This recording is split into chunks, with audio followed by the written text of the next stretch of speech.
Oh, my goodness. You know, one of the things that they talked about on WWE Unreal, I just did a review for the series on the podcast today. One of the things they talked about on there was how hard it is to keep a secret in wrestling these days, because everybody knows everything. You know, if there's even a hint of something, right? Everybody knows, oh, there's talk of this. This person might come back. This person was spotted at the airport and all this stuff. And it's very hard to keep a surprise. And I don't know that very many people were necessarily surprised by Seth Rollins not actually being hurt and cashing in his Money in the Bank last night on night one. But one thing I can tell you is that I did not hear a fucking thing about Brock Lesnar being back in WWE at SummerSlam this weekend. So I will at least, if nothing else, I will at least, if I was wearing a hat, I would tip my cap to them that they were at least able to keep this under wraps. But boy, now we know, don't we? Now we know why they have shit-canned the post-show media scrums that they had been doing for quite some time, and why it just so happens for SummerSlam this weekend that they're not doing that. They're just doing their little post-show panel that they're doing. Now it becomes very clear why they're no longer doing them. This main event tonight, I don't even know where to begin with this, but let's start with this main event. John Cena and Cody Rhodes for the WWE Championship. This main event tonight was light years better than WrestleMania. And it is very interesting that we went from having legitimately one of the worst matches of the entire year, especially when you take into consideration the fact that it was the WrestleMania main event. One of the worst, most disappointing matches of the entire year in April. And you take those same two people and you put them in the ring tonight, and they end up with a match of the year contender. I mean, you talk about doing a 180. You talk about night and fucking day with John Cena and Cody Rhodes. And it's actually too bad. It's too bad that as great of a match as those two guys went out there and had tonight, all of the discourse and all of the talk coming out of this show here is going to be about what happened when the match was over. And there's a lot of good and a lot of bad. There's a lot of people who are going to be excited by what happened, and there are going to be a lot of people who are going to be repulsed and disappointed by what happened. And that really is going to become the conversation here coming out of this show. I thought it was very weird the way the WWE just seemed to retcon the John Cena heel turn on Friday night. I was not convinced that he had actually gone back to being a babyface. I thought that it was all just a big swerve. This is like the old Stone Cold in 2001, right? He wants everybody to believe the old John Cena is back, and then we'll get some kind of a swerve here on this show. And in fact, it appears that is not the case. John Cena is back to being John Cena. He is back to being a babyface. And it's like, well, why do it 48 hours before the rematch at SummerSlam? And based on what they did tonight, now we know why. He had to go back to being babyface for them to set up the post-match angle on the show tonight. I'd be very curious to know when all of this came about, when they made the decision to turn John Cena back babyface when they did. When did this all come together? And I'm sure these details will leak in due time and it'll come out. There was no Travis Scott. There was no Rock. What we had was two guys who went out there. John Cena turned back the hands of time. This was the best John Cena match since he came back. It may end up being the best John Cena match of this entire retirement tour. I don't know that we're going to get a better one than the one that we got tonight with him and Cody Rhodes. The street fight stipulation was something that they needed. They needed the smoke and mirrors because the match they had at WrestleMania was no good. They needed to have the access to the tables and the chairs and fighting in the crowd, and it helped the match immensely. And these two guys went out there for almost 40 minutes tonight. And they tore it up, and they had a classic main event. And when it was over, John Cena was left all alone in the ring. Cody Rhodes gave him the ring. And they turned the music off, and it was just the fans applauding and giving John Cena his flowers. And giving John Cena a standing ovation. And had they gone off the air that way, that would have been a very appropriate ending. In his final SummerSlam, for John Cena, after losing the WWE Championship, which he did tonight, and Cody Rhodes once again is the WWE Champion, which is the way it should be, But after losing the WWE title, for John Cena to be able to soak up the cheers and the adulation of the crowd and walk off into the sunset in his final SummerSlam appearance. But then we hear Brock Lesnar's theme song. And of course, people lose their minds because nobody was expecting it. Brock Lesnar has not been visible. He has not been seen. He's barely been mentioned, maybe here and there, on WWE television for 2 years. The last time we saw Brock Lesnar was 2 years ago on this very show. He wrestled Cody Rhodes. And if you're wondering, well, why has it been so long since we've seen Brock Lesnar? Well, there's a very good reason for that. Unless you've been living under a fucking rock, you probably have a pretty good idea of why we have not seen Brock Lesnar. Now, I want to clear up some stuff here because there's going to be a lot of questions about, what's the deal with Brock and what came out about Brock and all this. Just to sum it up real quick, okay? In the Janelle Grant lawsuit, the sex trafficking lawsuit against Vince McMahon, in the original suit, there was a mention made of a talent in WWE, and I think it even said like former UFC fighter. Brock's name was not mentioned, but it was very clear who she was referring to in this suit. And again, I don't have the suit in front of me, and I'm just, paraphrasing here basically. But the claim is that Vince McMahon basically offered her to him for sex in 2021 when he was trying to negotiate a new contract to bring Brock back to WWE. He wanted to extend Brock's deal or sign him to a new one. And so, allegedly, he basically offered her to him as like a plaything, okay, essentially. And he also allegedly demanded that she create sexualized content. We'll just say sexualized content. Okay, let's just leave it at that. We don't have to get into the specifics. But to create sexualized content that he could then share with Brock. And if you read the suit, you know what I'm referring to. Now, there was supposed to be some sort of meeting. I think he might have even allegedly flown Brock into Connecticut to actually meet with her. They never met. Okay, so she never met Brock Lesnar. They never had any sort of relationship or interaction in person or anything like that. And these are the allegations that were all laid out. Now, she amended her complaint earlier this year, and the amended complaint was accepted by the court. And so now we know that the name was, in fact, Brock Lesnar. So it's not like, oh, maybe it wasn't Brock. No, it was Brock. Okay, Brock was the one that was being named in there. And that's it. That's all we know. Now, you can make of that what you will. People are going to have a lot of different opinions about this. Oh, well, he didn't do anything wrong. What did Brock Lesnar do wrong? He never met the woman. He never had sex with the woman. As far as we know, he never did anything with Janelle Grant. Sure. But if you are to believe these allegations, it is obviously disgusting, and it is obviously very troubling. And I look at it, again, with a PRI. I look at this and I say, there's good reason that TKO and WWE would not want to be associated with Brock Lesnar until this entire situation is cleared up, right? Because this case is still ongoing. It's a civil matter. It's not a criminal matter. And again, he's not a defendant. Brock Lesnar is not a named defendant in the suit. All of that is true. But the fact that he is roped into all of this stuff, and in the manner that he is, obviously is pretty fucking gross. That's why we have not seen or heard from Brock Lesnar in 2 years. Do you honestly believe, were it not for the Janelle Grant stuff, that it would be 2 years before WWE broke the emergency glass to bring back Brock Lesnar? He would have been back a long time ago. Now, I don't know what went into the thought process here to bring him back now, but I do know that him and John Cena have a long history together. This is John Cena's retirement year. He's done at the end of this year. I don't know if this was something that WWE went to Brock. I don't know if Brock reached out to WWE.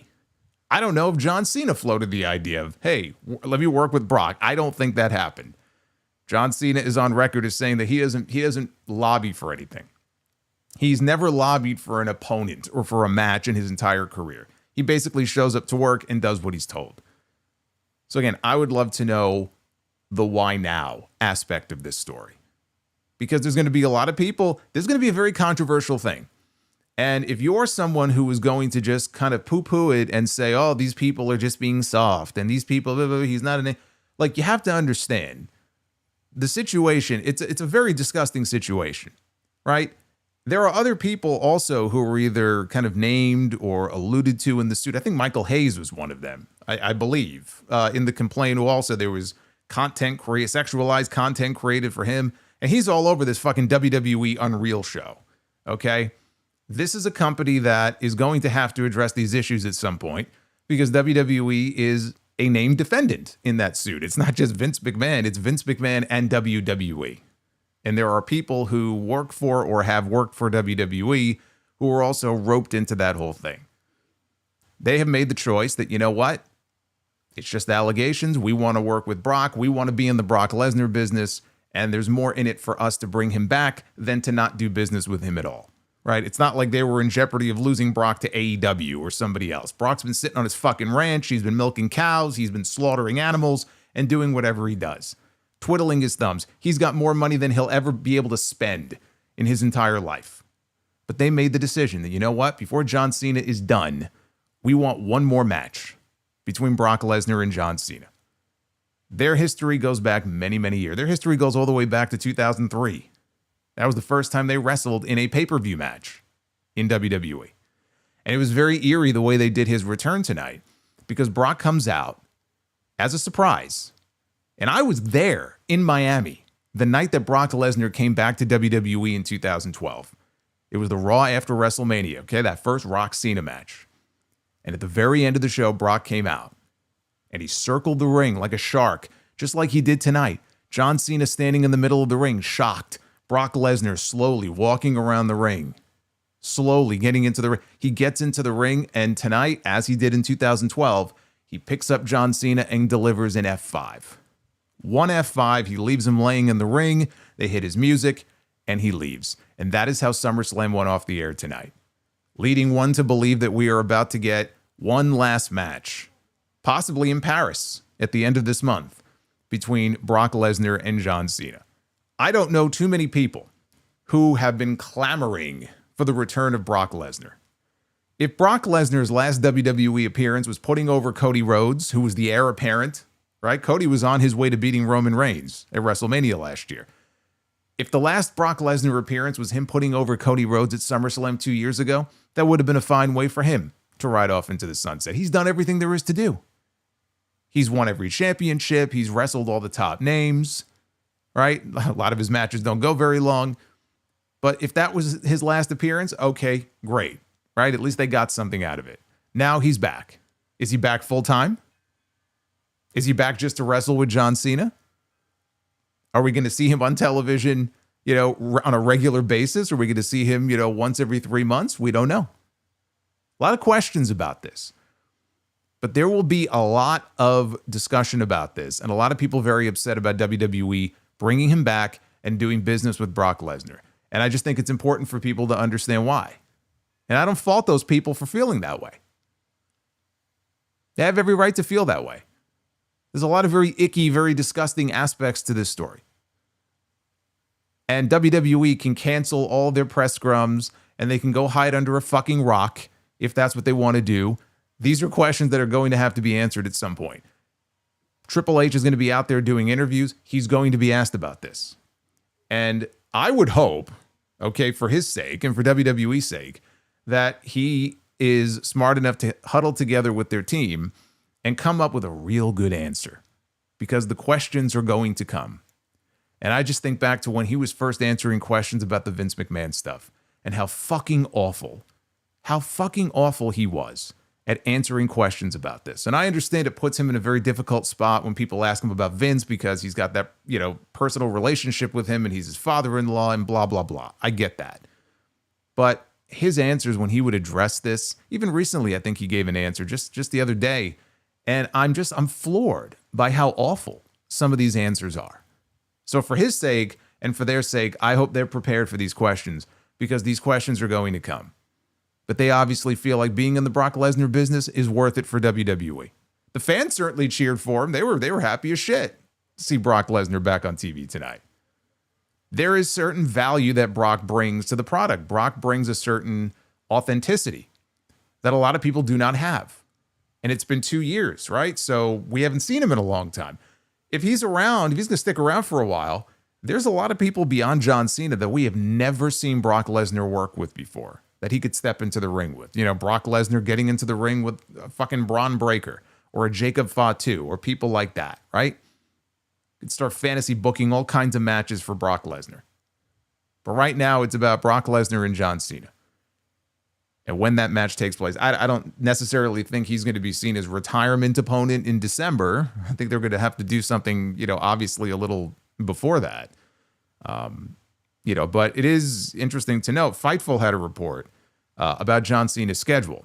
Just so people are aware of this, he's got 9 dates left in his career coming out of the SummerSlam show. That's it. He's got 9 dates left.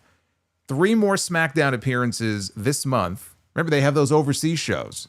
So there's going to be some early, I don't know about Raws, but at least SmackDowns. There's going to be some early shows again, just like there were back in March, because they got an international tour coming up in the next few weeks. So he's going to be in Montreal. He's going to be in Dublin, Ireland. And Cena's going to be in Lyon, France. At this moment, unless he adds more, he only has, I believe, 4 more U.S. dates to his career. He's got 4 more dates in this country before he wraps it up and says, I'm done. Again, he could always add more, but at this moment, that's all he has left. And I think 3 more PLEs. Clash in Paris, Perth. They're going to be in Perth for Crown Jewel in October. Possibly Survivor Series, right? And that's it. So there's not a lot left for John Cena to do. One of those matches, at least one, is going to be with Brock. I remember when they had that match in 2012 at Extreme Rules. I loved that match. It was so unique and different than anything else that you were seeing on WWE television at the time. Like, it felt like a real battle. It felt like a real fight between those two. And there was blood at a time when you really weren't seeing blood in WWE. So I love that match they had at Extreme Rules. I don't know what John Cena is going to go out there in 2025 and do with Brock Lesnar. I don't know what that match looks like. That match does not look like the match we saw tonight. I can tell you that. Brock Lesnar and John Cena are not going to go out there and have a 37-minute match the way that he did tonight with Cody Rhodes. So for old time's sake, okay, sure. You know, there's people who will get nostalgic about seeing Brock Lesnar and John Cena back in the ring. But again, I don't know quality-wise what that match is going to look like, you know, when that time comes. But the idea that they retcon the heel turn, to me, is an admission that they realize they really fucked up with this heel turn. And I think that also needs to get some attention as well.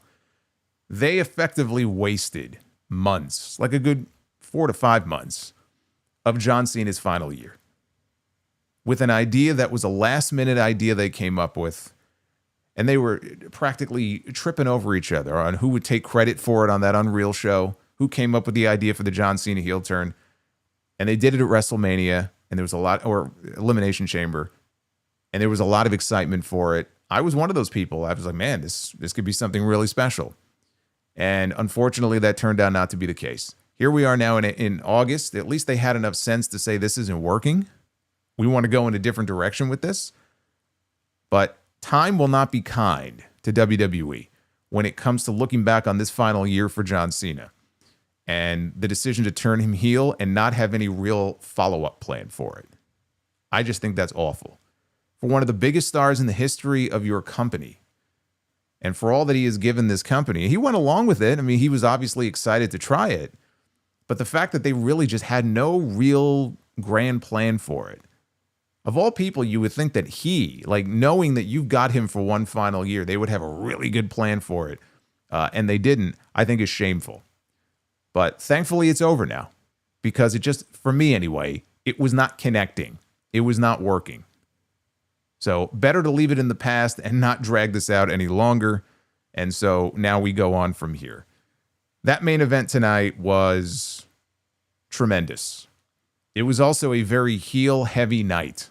In terms of finishes, like, we were more than halfway through this show, and I'm sitting here going, what the fuck is with these finishes tonight? My God. I mean, look, we had Naomi defending the Women's World Championship, right?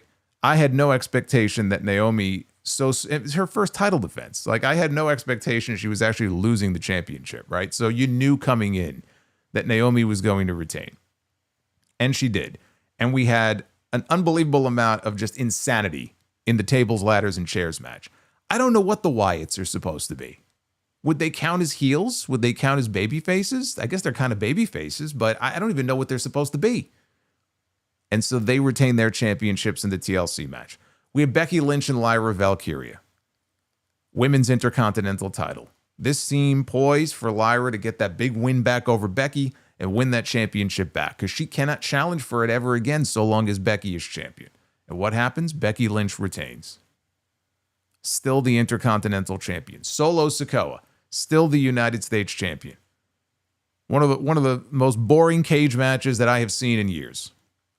Jacob's in there. Jacob's doing what he can. But I mean, my God. And I'm not talking just about like the performances of the talent in the match. I'm talking about just the match itself, the booking, and here comes the MFTs. Who gives a flying fuck? I hated that match. Then you had the Intercontinental Championship on the line. AJ Styles and Dominik Mysterio with a kind of a clever spot there near the finish with the boot, which we'll get into. Dom retains, another heel win. So Dom wins, Becky wins, Solo wins, Naomi wins. And it all made way for this great main event. But like, you look at this show and like, it was so heel heavy and so many deflating finishes. I'm like, who booked this? Who thought this was a good idea? Up and down the card tonight with this shit. I didn't understand that. But I think that night 2 is a lot like night 1. If you remember when I came on here last night, I said, man, going into the main event, night 1 to me on the whole was a C+, maybe a B-. And then the main event stuff bumped it up to a B. I feel the exact same way sitting here now that I did 24 hours ago. This show to me was a C+, maybe a B- going into the main event. That main event was excellent. And then they had the big shock, return there, the big shock angle at the end. But when it was all said and done, I looked at the show and said, you know what? This feels like a B. I really wouldn't go higher than that. I mean, it's virtually identical between the two nights. But I look at this and I go, did this show really need to be 2 nights? Could we have shaved some stuff off and just kind of condensed it into one? Probably. But the 2-night format is not going anywhere.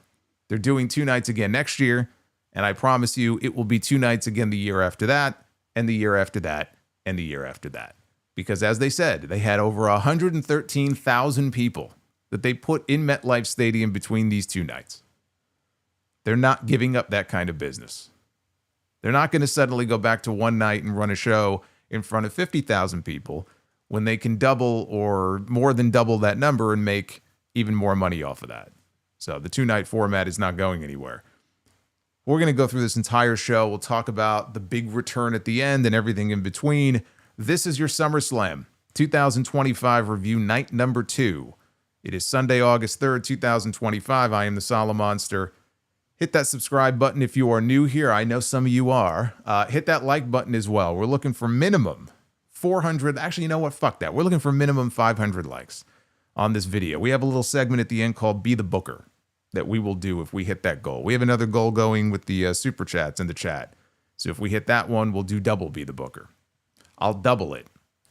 But yeah, super chats are open. You will see them popping up as we go along here. Let us get into this. There is much to get into. Triple H was already at ringside, and he was introduced into the ring to kick things off, and he welcomed everyone to the biggest SummerSlam in history. No Cardi B. Apparently, she was only the host for one night. She was not seen at all tonight. And then they opened with the match that coming into this show, I was looking forward to the most, which was the triple threat match for the Women's World Championship. It was Naomi defending against Rhea Ripley and Io Sky. The triple threat match at WrestleMania, which had Rhea, Io, and Bianca, is one of my favorite matches of the entire year. That match was fucking awesome. The match with Rhea and Io at Evolution was fucking awesome. Just having Rhea and Io back in the ring, I said, I'm sold. And Naomi has had a nice run for herself as a heel this year. First title defense. Okay. Let's drop her in the mix and see what happens here. So I was looking forward to this match a lot.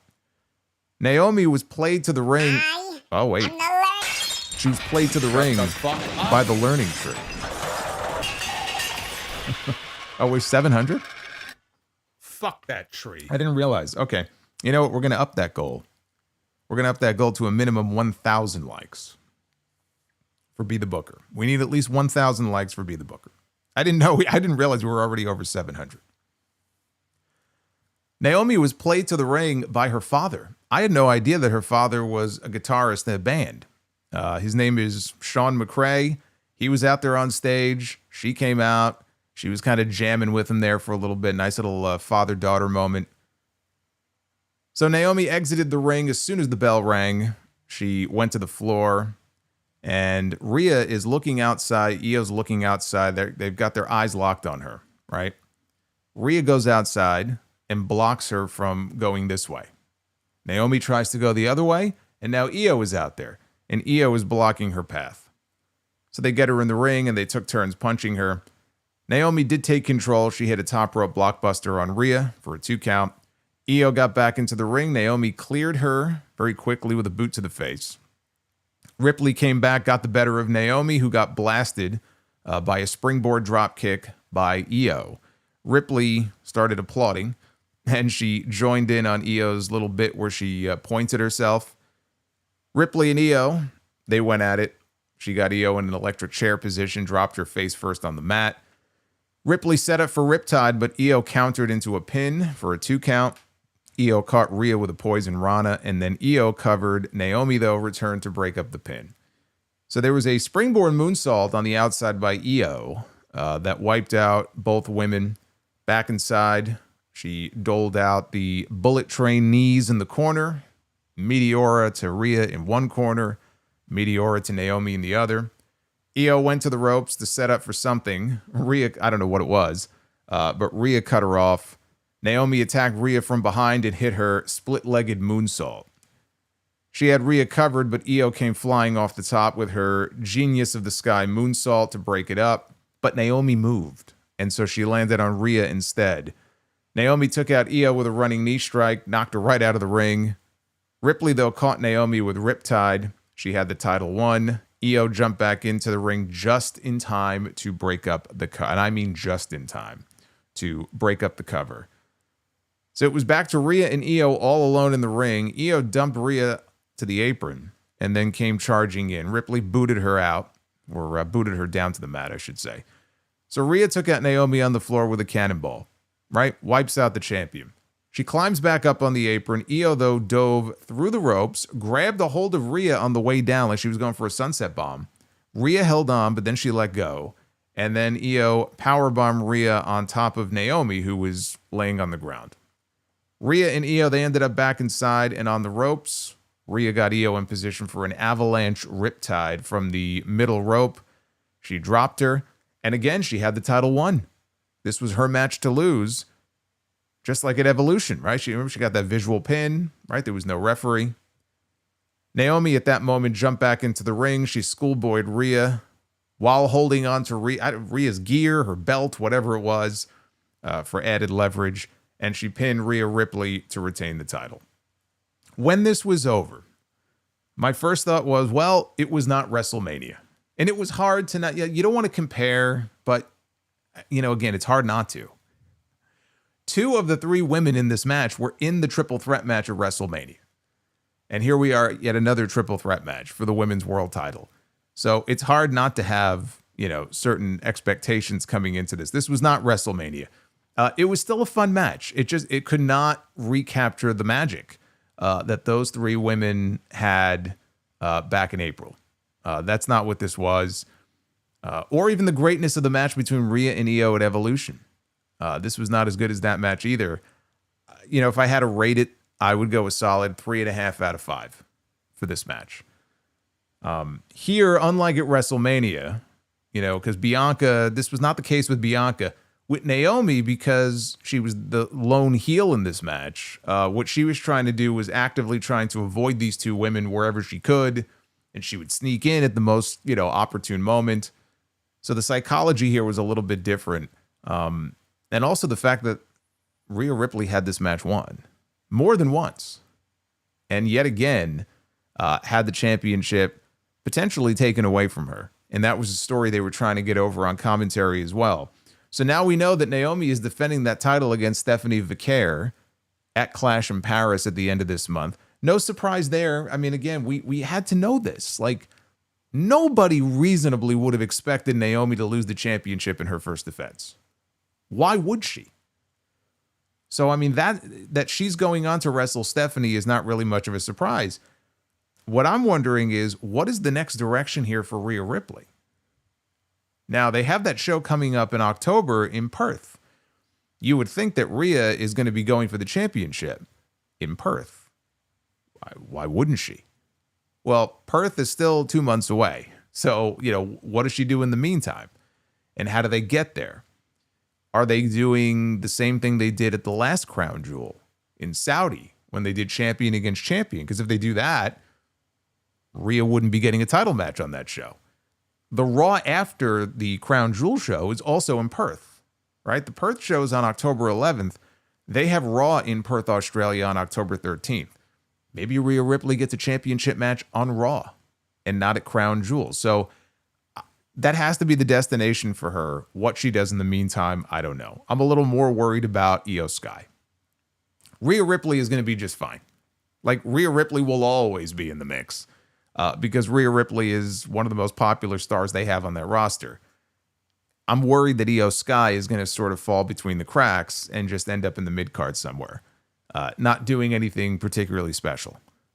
I hope that doesn't happen, or at least not for very long. If that means that they want to move her and shift her over to SmackDown, I'm all for that. She is one of the best they have in the entire company. I don't want to see her fall through the cracks. I don't want to see her have to go to the back of the line. So I really hope, even more than Rhea, Io is the one who I really hope, they have a solid plan for coming out of this. Because, I mean, that would just be a fucking waste if they didn't. Now, they showed Tyrese Halliburton in the crowd and the Indiana Pacers. And they mentioned that he had just had surgery for a torn Achilles tendon. I do remember that injury. I think we all do if you were watching the NBA Finals. Nick Hogan and his wife were also back again as they were last night for night one. They showed Michelle McCool and her daughter, her and Undertaker's daughter, in the crowd. And in celebration of this being 25 years since the very first TLC match at SummerSlam, they cut to the Dudley Boys in the crowd, Bubba Ray and Devon. And then in a different part of the crowd, they cut to the Hardy Boys. And they plug the fact that they're about to have one more match together at the TNA Bound for Glory pay-per-view, which is coming up in October. I, of course, am looking at Bubba Ray and I'm saying, wait a minute, that's Bully Ray, the House of Glory Crown Jewel champion. I was kind of hoping he would have the belt with him, but he didn't. I know he had it at WrestleCon. That would have been something if he was flashing that HOG title here on SummerSlam, but no such luck. But that led into the tables, ladders, and chairs match. 25 years later, we have another TLC match. And this time, it is double the size of the first one. First one had 3 teams. This one had 6. It was the Wyatt Six defending the tag team titles against the Street Profits, DIY, Motor City Machine Guns, Fraxium, and the team of Andrade and Rey Fenix. Tables, ladders, and chairs were set up all around ringside. And you had to know, coming into this match, this is going to be insanity. You have 12 men out there, okay? Like, that's a lot of arms and legs. That's a lot of tables and chairs and ladders laying around. There's just so much that could go wrong. But you had to know coming in that this was going to be pure insanity, and that's exactly what it was. Now, the Wyatts got the last entrance coming out. No lights out for this because they were outdoors and it was still light outside. And from the opening bell, all of the other teams immediately ganged up on Dexter Lumis and Joe Gacy. So there was a spot early on here where the Profits attempted to backdrop Gacy onto a ladder that was leaning against the top rope in the center of the ring. But he missed the ladder and he rolled to the floor. And so Montez Ford went outside. He threw him back into the ring, and then he and Angelo Dawkins repeated the spot, and this time Gacy landed on the ladder, and that got a pop from the crowd. The crowd had quite the reaction when they saw Rey Fenix jump up on Andrade's shoulders at one point. And he got his hands on the titles. Like he didn't need a ladder. He was standing on this man's shoulders and almost was able to pull down the titles. But wasn't able to, he got close, but he wasn't able to do it. The Street Profits cut him off. And Fenix and Andrade then delivered Three Amigos. So Tommaso Ciampa, he tried to throw Montez Ford into a table in the corner. Instead, Montez did his crazy flip dive over the ring post onto the pile of bodies on the floor outside. Johnny Gargano put Joe Gacy through a table with a DDT off the ropes. Dexter Lumis then hit this wild, just fucking diving splash off the top rope onto Montez, who was laid out on a table on the floor outside. So he put him through the table. Fenix did a crazy top rope frog splash over the ring post to put Nathan Frazier through a table that he was laid across. Then Angelo Dawkins is like, well, shit, I don't want to be left out here. So he climbs to the top rope, and he's got evil intentions. He's going to do the same thing to Tommaso Ciampa. Ciampa is laying on a table outside, just accepting his fate, right? Ready for whatever is about to come. Instead, Axiom cuts off Angelo Dawkins on the ropes, and Axiom then puts not just Angelo Dawkins, but himself through that table down below. And thankfully for Tommaso Ciampa, he got up off the table just in time. So Ciampa dives out of the way, and Axiom and Dawkins come flying off with a Spanish fly, and they come crashing through the table. This was the spot of the night right here. There's so much that could have gone wrong. And at first I thought that maybe Axiom's leg, which I think did hit the barricade, but it hit it in such a way where it's like, I hope he didn't break his leg. But they seem to be okay after the spot. But I'm watching this. I'm watching this and I'm thinking somebody is going to get killed. Because it was like boom, boom, boom. It was these rapid fire spots. Everybody's doing dives. And the ringside area is getting all cluttered up with bodies and debris. And, at that point you start worrying about I just hope nobody kills themselves. By the way, I don't know how many people noticed this. They have those stupid branded Slim Jim tables. I don't know if they're all like this, but some of the tables, they were stacking them on the outside at one point. The Street Profits were. They had holes drilled into the tables. So all they had to do was take one table, and when they stack it on the other, it actually fits into the holes. They're making it very easy for these people. It's the first time I've ever noticed that they're actually drilling holes now into these tables so that you can very gently fit another table into the slots on the first one. So Candice LeRae runs out. Of course, she's with DIY.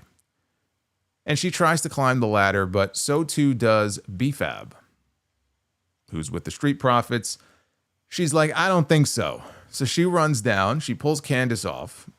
B-Fab tries to climb. So then Nikki Cross, who was out there with the Wyatt Six, Nikki Cross gets into the ring. She gave B-Fab a back suplex off the ladder.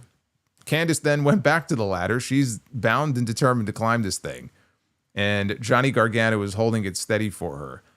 But Montez Ford comes over, and he shoves Gargano into the ladder, which causes Mrs. Gargano to go flying off the ladder, and she goes crashing through a ladder bridge outside the ring. And it was actually a hell of a bump that she took. And she, took it like a champ. The ladder broke. I don't know what these fucking ladders are made of. It's just it's painted wood, basically. These are fucking wooden ladders here that they paint silver. But she went right through the ladder. And you know what? This was the second craziest, right? If the Spanish Fly was the craziest bump of the night, then this was the second craziest one. And you know what? Probably not even the craziest bump that Candice LeRae has ever taken. In WWE, probably. But in her career, not even the craziest bump that Candice has ever taken. So she'll be fine. So the referees went over to go check on Candice, and Johnny is looking outside, and he sees his wife is in distress, right?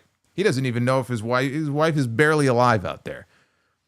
But he's just like looking outside to make sure, I guess, that she's moving and that she's breathing, and gives her a thumbs up before turning his attention back to the match.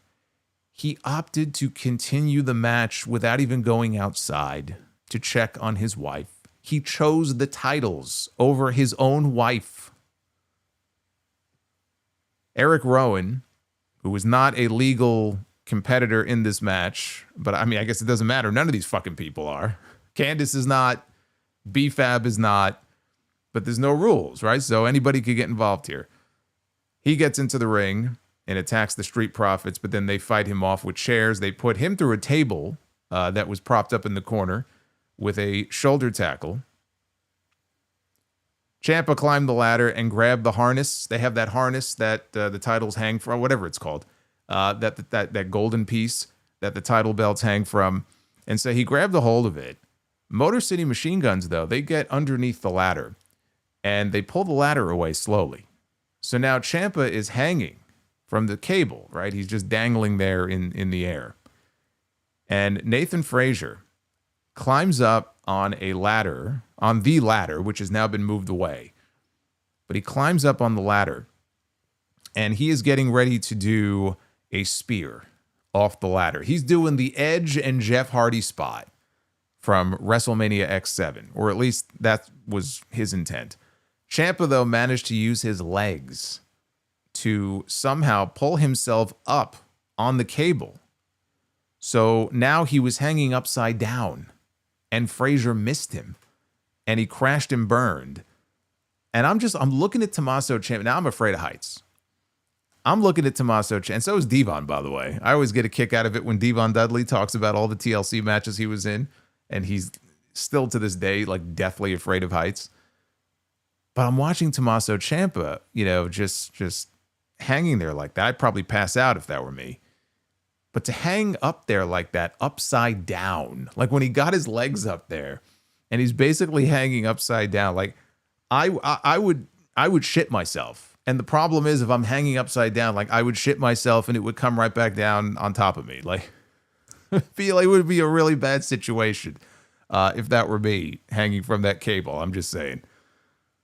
So moments later, a few teams scrambled up separate ladders to grab the belts.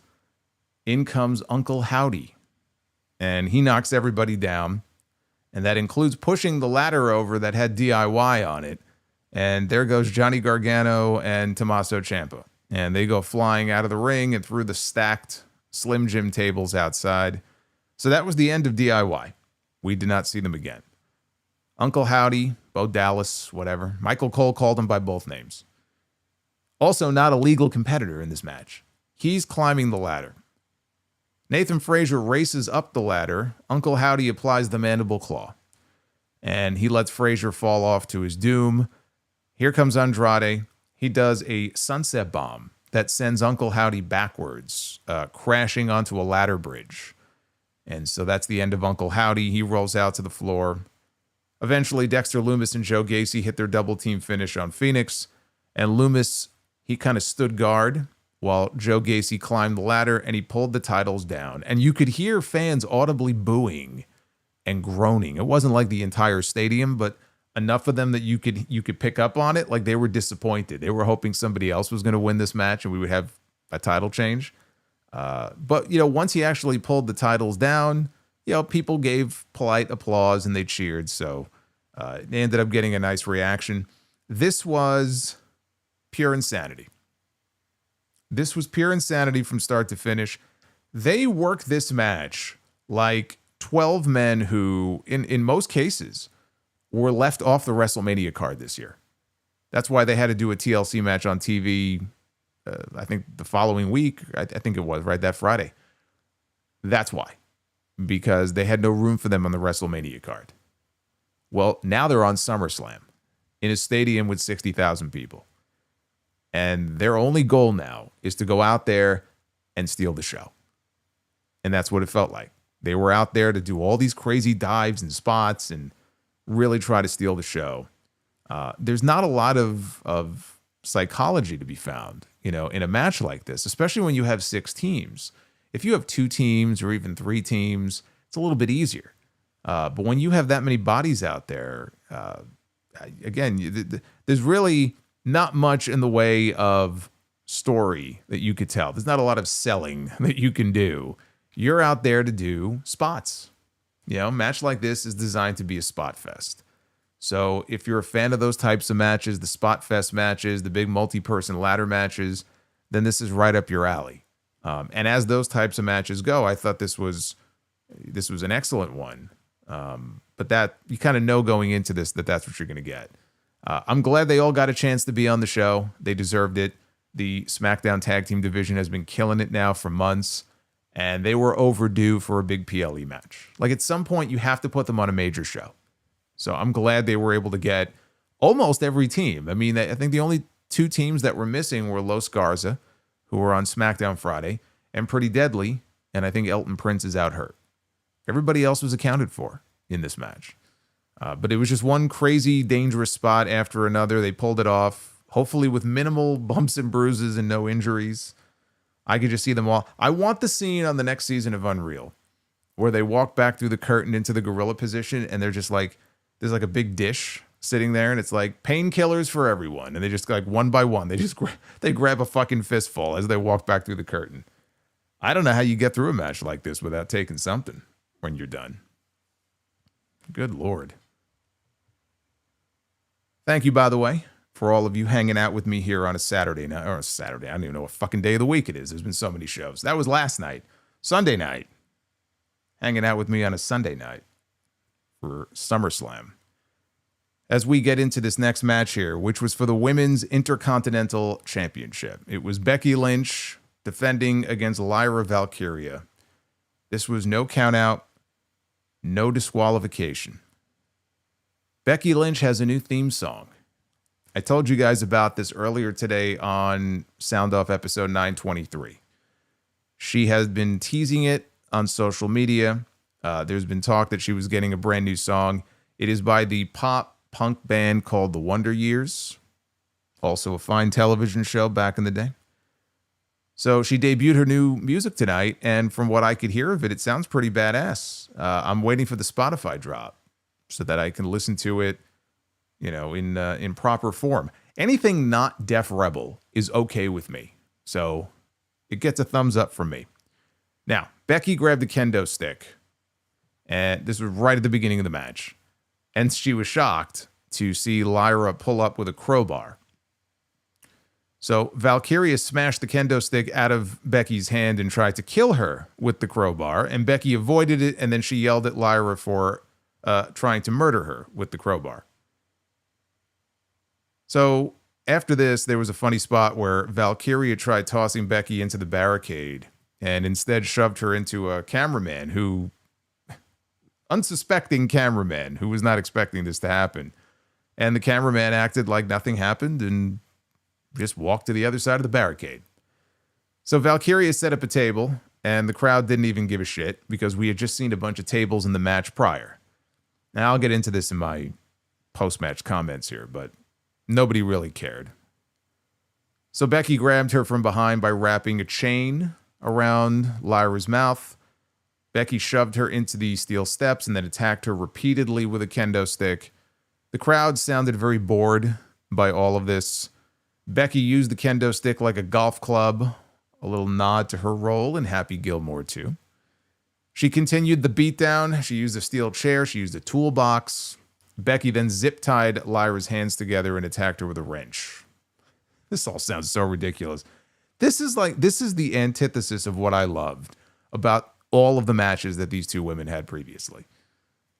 And this is what I was worried that this would degenerate into. We have kendo sticks, we have zip ties, we have wrenches, we have crowbars, we have all kinds of bullshit here. Becky followed with some exploder suplexes. Then she trapped Lyra hands first over the ring post and attacked her repeatedly with the kendo stick. So if you're looking for the visual here, this was taken right out of the I Quit match at Breaking Point in 2009 between John Cena and Randy Orton. And if you've never seen the match, you may have seen that image of Cena with his hands cuffed. I think it was handcuffs, not zip ties. over the ring post, helpless, and Orton was just, blasting him with kendo stick shots to the ribs. So that's the spot that they did here. That's what they were going for here. Great match, by the way, if you've never seen it before, that I Quit match. Actually, if it's not the best, one of the best John Cena, Randy Orton matches they've ever had is that Breaking Point match. So Lyra managed to hit a belly-to-belly suplex, even with her hands still tied together. So the landing did not look very fun for Becky Lynch. Valkyria fought back with a leaping dropkick off some chairs. Valkyria managed a moonsault off the middle rope with her hands still tied. She untied one of the turnbuckle pads. Becky, though, drove her into the ring post. So Valkyria then disappeared underneath the ring. And when Becky went after her, Valkyria sprayed her with a fire extinguisher. So Lyra now is trying to use the fire extinguisher handle to break the zip tie. She's trying to free herself. And she's having a bitch of a time. And the fans, again, are just very bored, waiting for this woman to try to free herself. She couldn't get them off. So she crawls underneath the ring. She disappears. I would like to think that they have a person underneath the ring that's just hanging out under there. And Lyra goes underneath and is like, hey, I need your help. And he's like, oh, sure. And he just cuts her loose because when she reemerged, she was free. The zip ties were magically off. And she attacked Becky with a kendo stick until it shattered. She drop kicked the chair into Becky's head and then hit her Nightwing finish off the second step of the ring steps onto the floor. In the ring, Valkyria tried a corner charge. Becky, though, moved, and Lyra crashed into the exposed turnbuckle. Becky followed with a manhandle slam onto two chairs for a close near fall. Becky trapped Lyra in a chair and then drove her into the announce desk and then back into the ring post. And so with Lyra still trapped in the chair, it was basically wrapped around her, Becky kind of leaped off the table and stomped the chair. So Becky was about to kill Lyra with the crowbar. This was it. This was going to be the kill shot. All of a sudden, Bayley appears. From out of nowhere, out of the crowd, I guess. Bayley is there. She stops her. And Becky is trying to reason with Bayley and tries talking her into hitting Lyra. You know, you hit her. And Bayley couldn't bring herself to do it. So Becky tried to attack her with a steel chain. Bayley attacked Becky instead. Becky avoided a charge, and Bayley, she came charging in, and Bayley flies over the barricade into the first row. Lynch tried using a Slim Jim table to get back up to her feet. She's kind of like sprawled on it, just trying to, get herself vertical again. And this was great because they had such a tight camera shot that you couldn't see anything but Becky and the table. And so all of a sudden, Lyra Valkyria just comes flying into the shot with like a leaping leg drop, I guess off the apron. I assume she didn't climb to the top. And so she dives off the apron and she puts Becky through the table with a flying leg drop. It's like a jump scare in a horror movie. So back in the ring, Becky slipped out of a Nightwing attempt. Valkyria countered out of a manhandle slam with an arm drag. Becky is standing near the ropes. Bayley is now up on the apron. And she takes a swing at Becky. Becky ducks. And Bayley ends up hitting Lyra by accident. And Becky finally hits the manhandle slam. And she scores the pin to retain the Intercontinental title. Which means that Lyra Valkyria can never again challenge for this championship so long as Becky Lynch has that title. Let me just say this. These two women, they worked hard. They did. They took some pretty stiff bumps in this match and they worked their asses off. This just didn't work. This didn't work for me. First of all, this match went 25 minutes. There was no reason for this match to go 25 minutes. They gave these women almost 10 minutes longer than Naomi, Rhea, and Io got for the opening triple threat match. That is ridiculous. I'm sorry. A women's world championship triple threat gets 15 or 16 minutes. This one gets 25.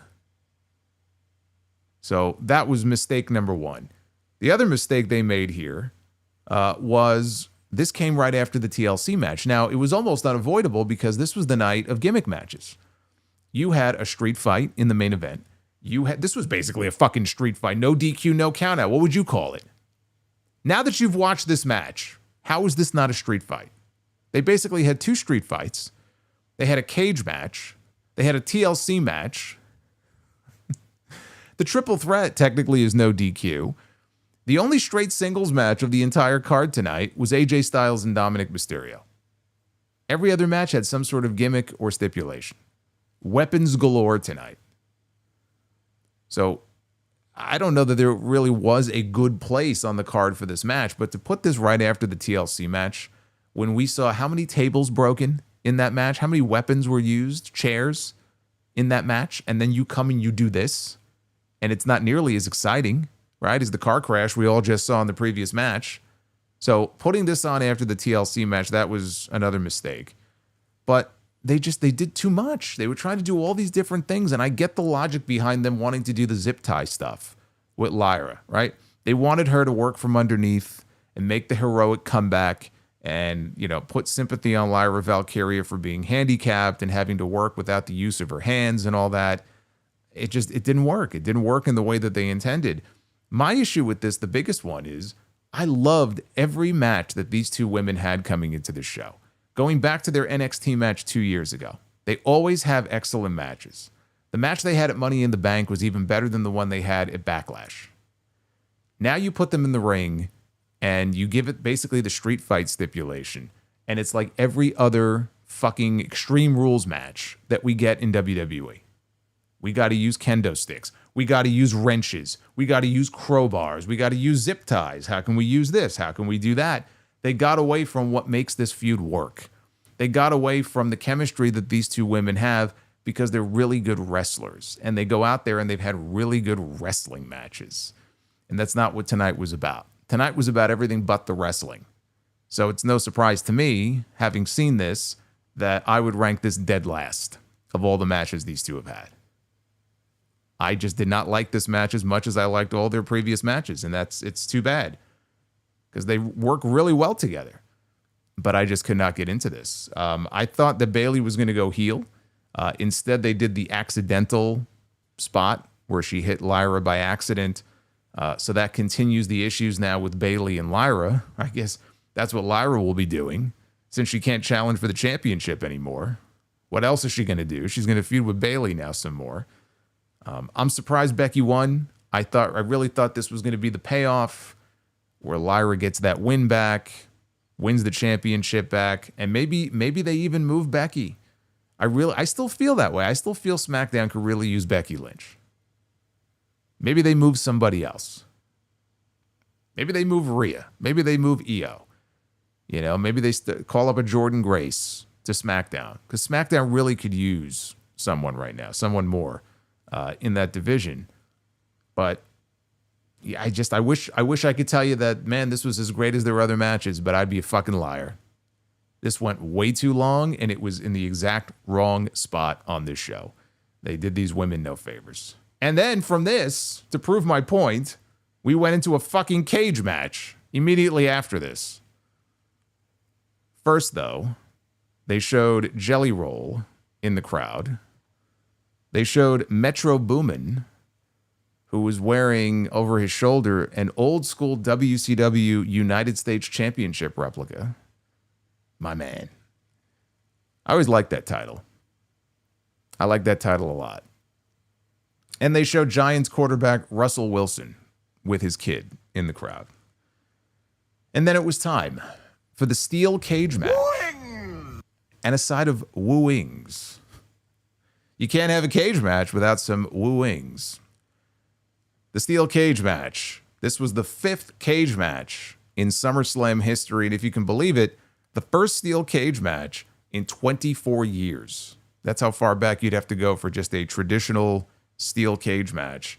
Tonight it was Solo Sikoa defending the United States Championship against Jacob Fatu. And I was thinking, they mentioned that this is the 5th one, and the 4 previous cage matches, Ultimate Warrior and Rick Rude, 1990, Bret Hart and Owen Hart, 1994, Triple H and Mankind, 1997, And the last one was 2001. Undertaker and Kane destroying DDP and Canyon. That was the last time we had a cage match on this show. Not Hell in a Cell or Elimination Chamber or anything like that. So you can win this match by pinfall, submission, or escaping the cage. Michael Cole tried to put over Solo Sikoa. Tried being the key word here. Tried to put over Solo Sikoa by saying that, boy, he hasn't been pinned since... It's a very glorious day. Thank you, Dups Vids. He mentioned that Solo Sikoa has not been pinned since losing to Roman Reigns on the Netflix debut, right? That was the, was it Tribal Combat? I know it was for the Ula Fala. I don't remember if it was Tribal Combat. So he hasn't lost, or at least not a singles match since then. And I checked on this. Solo Sikoa has had something like 3 or 4 wins in 15 matches so far this year. So no matter how hard they have Michael Cole try on commentary, you will never be able to convince me that Solo Sikoa is any kind of threat to be taken seriously on this show. I don't give a shit how hard you try. Look, I find him very entertaining. He's a funny guy. He can be entertaining. But you will not convince me that Solo Sikoa is any kind of real threat to Jacob Fatu or most anybody else on this show. Solo used the cage as a weapon, or tried to, early. Fatu fought back, and when Solo tried driving him into the cage again, Fatu no-sold it. Jacob hit a running hip attack, and consecutive moonsaults only got a near fall out of it.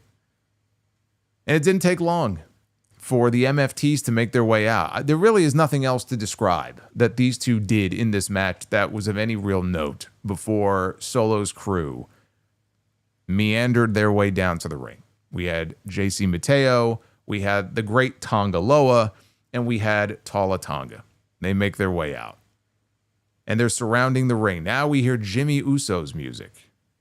And they're bracing for his entrance, but he appears at ringside. He goes on the attack until Tala Tonga drives him into the cage and then tosses him over the announce desk. Now Fatu had the chance here to escape the cage. He could have won the United States Championship. He had the opportunity to do so. He tells the referee to close the door because it was all gas time. All he did here was prove that Solo Sikoa was correct when he said all gas, no brains. He just proved him right. Opted not to win the match. Fatu turned around and Solo hit him with a Samoan spike for a near fall. So they followed the zip ties in the previous match with handcuffs in this match. I was just like, what are we going to have in the match after this? Perhaps we'll have some rope. Maybe we'll have some duct tape.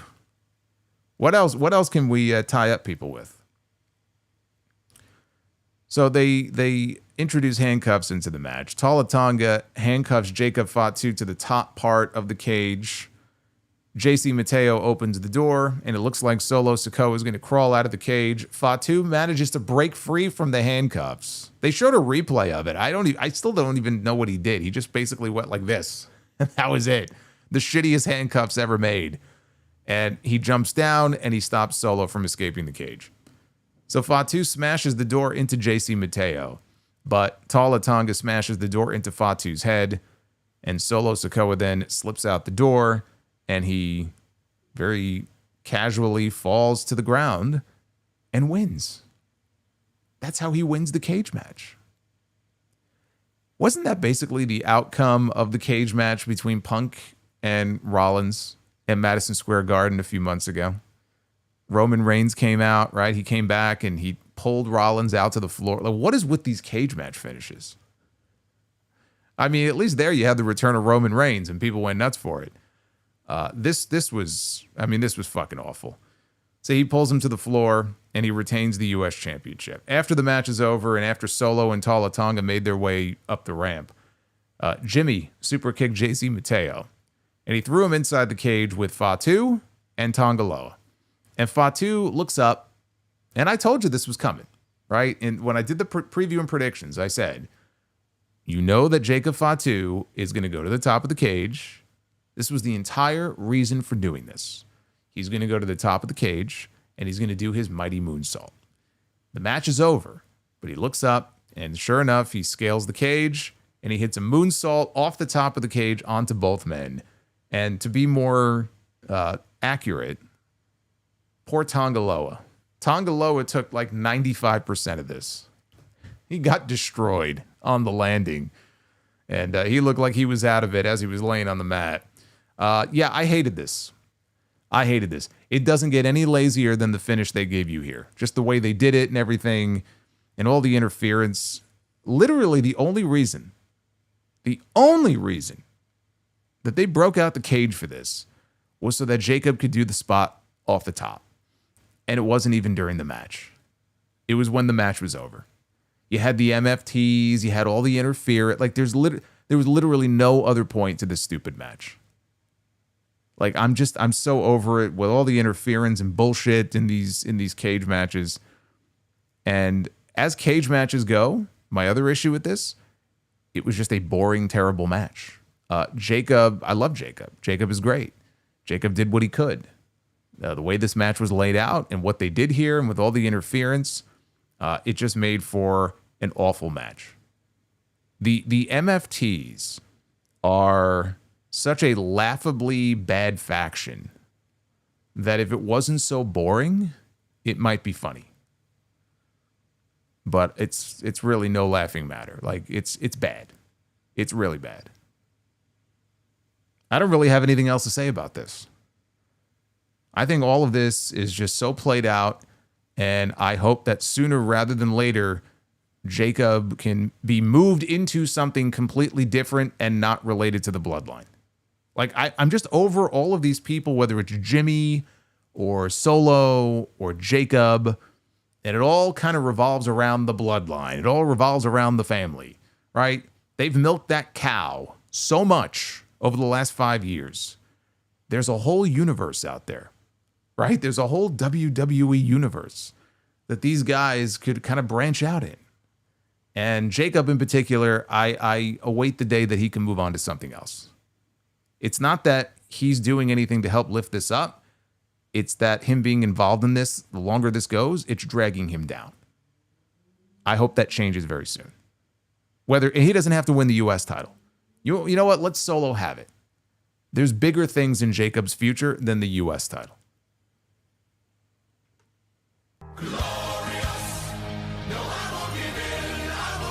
Hey, Nick Grosso, thank you, brother. Thank you for the 1999. 6 out of 10, by the way, on that bonus goal in the chat. We're currently sitting at, what are we sitting at here? Over 1,000. We did cross the 1,000 threshold. 1,000 likes. Let's bump that up to 1,200. 1,200 likes for Be the Booker tonight. I know you guys can do it. We got AJ Styles, one-on-one with Dominik Mysterio for the Intercontinental Championship. The announcers noted that it's been 20 years since the custody of Dominik ladder match at SummerSlam between Eddie Guerrero and Rey Mysterio. So Dom came out first, and then it was AJ's turn. AJ Styles comes out in a lowrider. And his son, one of his sons, is riding shotgun in the seat next to him. AJ comes out. He's wearing old Eddie Guerrero Latino Heat-inspired gear. I think they may have mentioned that it might have been the same style gear he wore at SummerSlam 20 years ago. But it was definitely gear in the kind of the vein of what Eddie would wear back in the day. So Dom was in control until AJ hit a tornado DDT. Styles held control until Dom ducked a phenomenal forearm, hit a Michinoku driver. Dominik tried 3 amigos. Styles, though, countered the last suplex into a brainbuster. AJ went for a frog splash. Dom got his knees up, and then Dom hit a 619. He went for a frog splash. Styles, though, caught him and applied a calf crusher until... Oh, my God. There he is again. Look at Duff's, man. Always absolute cinema with Duff's vids. I love it. So Styles countered the last suplex of the 3 amigos from Dom into the brainbuster.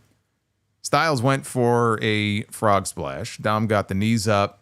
Dom hit a 619. He went for a splash. AJ caught him and applied a calf crusher. And Dom got the rope break. So Dominik ends up removing one of the turnbuckle pads to distract the referee. As the referee is fixing the pad, Dominik grabs a chair. And he's going to do the old Eddie Guerrero spot where he smashes the mat and then he tosses the chair to AJ and he drops to the mat. And that's what he does. But the referee was still busy fixing the pad. Now, AJ is standing there with the chair and he's looking at the chair. And so what he decides to do is he wraps the chair around his own head. And he acts like he's on the ground and he's acting like he's dying. He's like twitching around a little bit. You see like a little twitch a little bit there. So the crowd enjoyed this. I enjoyed this too. I had one issue with this though. It made AJ Styles look like a geek because if the referee turns around, which he did, the referee, if he calls for a disqualification, AJ doesn't win the championship. Like he almost screwed himself out of the Intercontinental title. But the referee did not call for the disqualification. The match continued because the referee didn't know who the guilty party was. So Styles applied a calf crusher. Dom's boot, though, slipped off in the process. This was the spot from WrestleMania 20 with Kurt Angle and Eddie Guerrero. And when they showed replays later on, it showed that right before this, Dom had, I think, unzipped or like loosened the boot in some way on purpose. So the referee almost got bumped. And while he was still kind of distracted from the near bump, Dominik blasted AJ in the head with the boot, and then he followed with a frog splash for the win to retain the championship. This was one of the better matches of the night, and I think it was a very clever spot. I like that they showed the replay of Dom loosening the boot, so I did like that. And also it sets up a rematch, I would guess, in Paris between these two. I mean, look, if ever there was a place for AJ to win that championship, remember the last time AJ was in Paris? Last year with Cody Rhodes in Lyon, France, and the reaction that he got. I mean, the reaction to that entire match. So now they're going back to France. You got to get AJ on the show. If you were going to do a title change, it would feel like that would be an appropriate place to do it. So I hope they do, but I'm looking at this. I'm like, holy shit, with these fucking finishes. Naomi in the opener, the heel, goes over. The Wyatt Six, I don't know what the fuck they're supposed to be, but they retain their titles. Up and down the line, Becky retains. Solo retains. Dominik retains. If you talk about a night of depressing finishes here. This was not a very kind of happy night here. And it's one thing for the heels to go over, but like some of these finishes, especially the cage match, I'm like, this is fucking lame as shit. I'm like, who the hell booked all these finishes like this on this show? Like, what is going on here? So after this, they introduced. I want to tell you exactly how they introduced her. They introduced WWE icon Stephanie McMahon. Good Lord. So she was there to announce tonight's attendance. 60,561, which when you combine it with the 53,000 plus that were supposedly there last night for night one, means that it is a two-night total of 113,722 fans. As I said earlier, if you were wondering, two-night shows, they ain't going nowhere. In fact, it's only a matter of time before we get two-night Royal Rumbles. It's coming. You're going to get one Rumble on one night. You're going to get the other Rumble on the other. It won't be next year. But I think starting in 2027, that's exactly what you're going to get. And then it was main event time. With John Cena defending the WWE Championship against the King of the Ring. Didn't work out for the Queen of the Ring last night. But now it was the King of the Ring. Cody Rhodes. And this was a street fight. Pinfall or submission only. That's the only way to win this match. Cody entered after they played some portions of an old Dusty Rhodes promo from WCW. And I believe they may have spliced. People were wondering, like, oh, did they AI Dusty? They didn't AI Dusty. I think even Big E said this when the show was over on the post show. It wasn't AI. What they did was they took different clips of Dusty promos and they kind of, pieced them together. But in particular, and this is actually one of my favorite Dusty promos. It's a tremendous promo from WCW. The view never changes. The view never changes, baby. There's a great segment. I want to say it was on WCW Saturday Night. It was like in '94, where Dusty reunited with his son, Dustin. I think he needed him to be either Dustin needed him to be his tag team partner or Dusty wanted Dustin to be his tag team partner. And they're in the ring together and he's cutting this promo and it gets very emotional and they hug and everybody cheers. It's such a great segment. But yeah, the view never changes. So you kind of see it. It's written on the screens. And you hear Dusty's voice. And then Cody rises up through this elevator platform in the stage. And he's wearing a gold version of the skull mask that he wore at WrestleMania. So this was awesome. Like, as far as entrances go, this was awesome.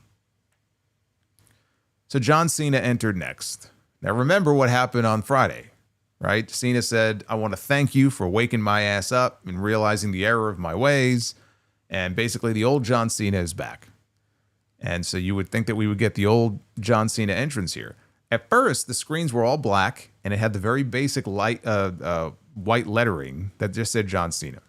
But once the song kicked in, we got the bright colors, we got the Cena logo. Cena comes out. He's got the belt front facing, right, the right way. He's going nuts. He's talking to Stu, the cameraman. And I'm still not convinced. I'm watching this, and I'm like, man, this just something feels off here. I'm not convinced that this man is back to being a babyface just yet. But he comes down to the ring and he does his sprint down to the ring. He doesn't do the slow walk. And the fans are going nuts. And Cody got a very mixed reaction. More heavily boos than cheers when they did the in-ring introductions. When Alicia Taylor did the introduction for John Cena, everybody went nuts. And he just couldn't help himself but smirk when she called him the greatest of all time. Michael Cole actually said that Cody and John Cena were two of the final three in the Royal Rumble. And I'm sitting here and I'm like, I don't believe that's the case. I have no idea what he's talking about. In fact, Cody Rhodes wasn't even in the Royal Rumble this year. So I don't know what the fuck Michael Cole was talking about. But they were definitely not the final two or two of the final three in the Rumble. The final three in the Rumble this year was Cena, Jey Uso, and Logan Paul, I believe, right? Yeah. Cody wrestled Kevin Owens. I have no idea what Michael Cole was talking about. So Cena hugged Cody, and then the slugfest began. And, coming into this match, my expectations were very low. Because, as I said many times, that WrestleMania main event this year on night 2 was a huge disappointment. And Cena went in there at Backlash with Randy Orton, and they had a very good match. Cena went in there at Night of Champions with CM Punk, and they had a very good match. With the right people, I feel like they can bring something out of him. But he and Cody, and just the way the match was laid out, whatever it was, just that match shit the bed as far as WrestleMania main events go. John Cena has a ceiling for what he is able to physically give at this point in his career. He just physically can't do it anymore. That's why he's retiring. Like, he has said this himself. I cannot do this anymore. So I kept my expectations very low for this. And what we saw here was, it wasn't just the return of the old John Cena character. Like, we got flashes in this match of the old John Cena. So they start slugging it out. They end up outside. Cena got sent into the steel steps. Came back. Cena walked over to Tyrese Halliburton in the front row. He did the "you can't see me" gesture. And he grabbed one of Halliburton's crutches. And he used it as a weapon on Cody. Cody was getting noticeable boos here. Because people were very happy to see, babyface John Cena back. So in the ring, Cena lifted the ring steps over his head and he threw them at Cody, and he hit him with them. So both men went to ringside. They came back in with chairs. They slammed the chairs together, and then both men dropped them. Cody kicked one chair to the floor, and he picked up the other, and he slammed it across Cena's back. Cody wedged the chair in the corner. Cena reversed the whip. He sent Cody crashing into the chair. Cena put Cody down with a shoulder block and then another one. Slammed him down to the mat. Then came the 5-knuckle shuffle. So we're going old school here. So the 5-knuckle shuffle connects, and Cena hoists up Cody, who slips out, clotheslines him. Cody threw some punches. He threw a bionic elbow. People are booing this. He connects with a Cody cutter that led to a near fall. Then Cena came back with an attitude adjustment. Cody kicks out. Cody came back with a moonsault off the top, only for a near fall. Cody drops Cena on his head at this point with a pile driver. Now we're going back to like Punk and Cena 2013 here. You don't get to see this very often. Hits him with a pile driver. Only got a 2 count out of it. So now the referee in this match, Dan Engler, is checking on Cena, and Cody is backing off because he's telling him, go check on him. And Cody is looking very frustrated. So eventually he goes over to grab Cena to pick him up. Cena, though, hoists him up, and he drops him with another AA. And now we have a double down. Okay, both men are flat on their back. Once they got back up, Cody hit a pop-up powerbomb. Cena, though, transitioned into an STF. And Cody dragged himself to the ropes, but there's no rope breaks. Right? What are you going to do? You going to call for the disqualification? There's no rope breaks in a street fight. And Cody keeps crawling to the point where Cena, his throat is up against the rope, and he's choking. And so finally he releases the hold. So at this point, Cody reversed outside the ring. Cody reversed him over the barricade into the timekeeper's area. Cena came back with a microphone shot to the head. Made a great sound. And then John Cena hits a fucking code red on the floor. Now, we've seen like Dustin Rhodes, turn back the hands of time. And he's always doing moves like that in all of his matches now. It's been a while since I've seen John Cena hit a code red. And it reminds me, we went through this phase many, many years ago where John Cena was trying to show people that, hey, I know more than just 5 moves of doom, right? And he would bust out this new move that we had never seen him do before. He was doing standing Hurricane Ranas, and people were like losing their minds. And then for a while there, he was doing a springboard cutter, right? That looked, I think, awful. I think that was what the move was. But it was like, all right, you know what? At least he's trying new things. So now here at his retirement year, we have John Cena trying something a little bit different and hitting a code red on the floor. And it looked great. And he had a big smile on his face after he hit it. The Amazing Red would be proud. So Cena then brought Cody up on the English announce desk, and he delivered an attitude adjustment to him through the Spanish announce table. And yes, the Spanish announce table did in fact break. As indestructible as these tables are, it did break. So Cena dragged Cody back into the ring. Cody, though, ended up getting him in position, and he hit Crossroads. And he nearly had him, but Cena kicked out at 2. Cody then brought him to the ropes. He attempted a superplex. Cena, though, shoved him back to the mat. And Cena came flying off with one of his old moves. And again, I don't know that we've seen him do this since he came back. He does the leaping leg drop, the leaping leg slice off the top rope. So he connects on that. He goes flying through the air, right to the back of Cody's neck. And then another attitude adjustment follows. Cena covers. Cody kicks out. That's something else I was expecting in this match. I knew we were going to have a lot of finisher spam and a lot of kickouts. That's something that has peppered most of the John Cena matches in this. I mean, it peppers a lot of other matches in wrestling today too. But Cena, more than most, relies a lot on that. Like when him and Rock wrestled, especially their rematch of WrestleMania at MetLife, that's all that match was. That's why I fucking hate that match.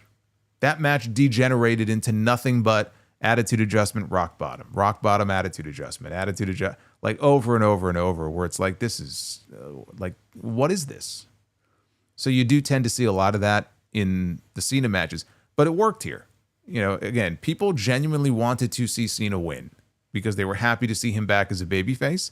I was happy because midway through this match, I'm like, fuck, they would have to severely fuck this finish up for this to not be better than their WrestleMania match. Like midway through, I already said this is 10 times the match that they had at WrestleMania.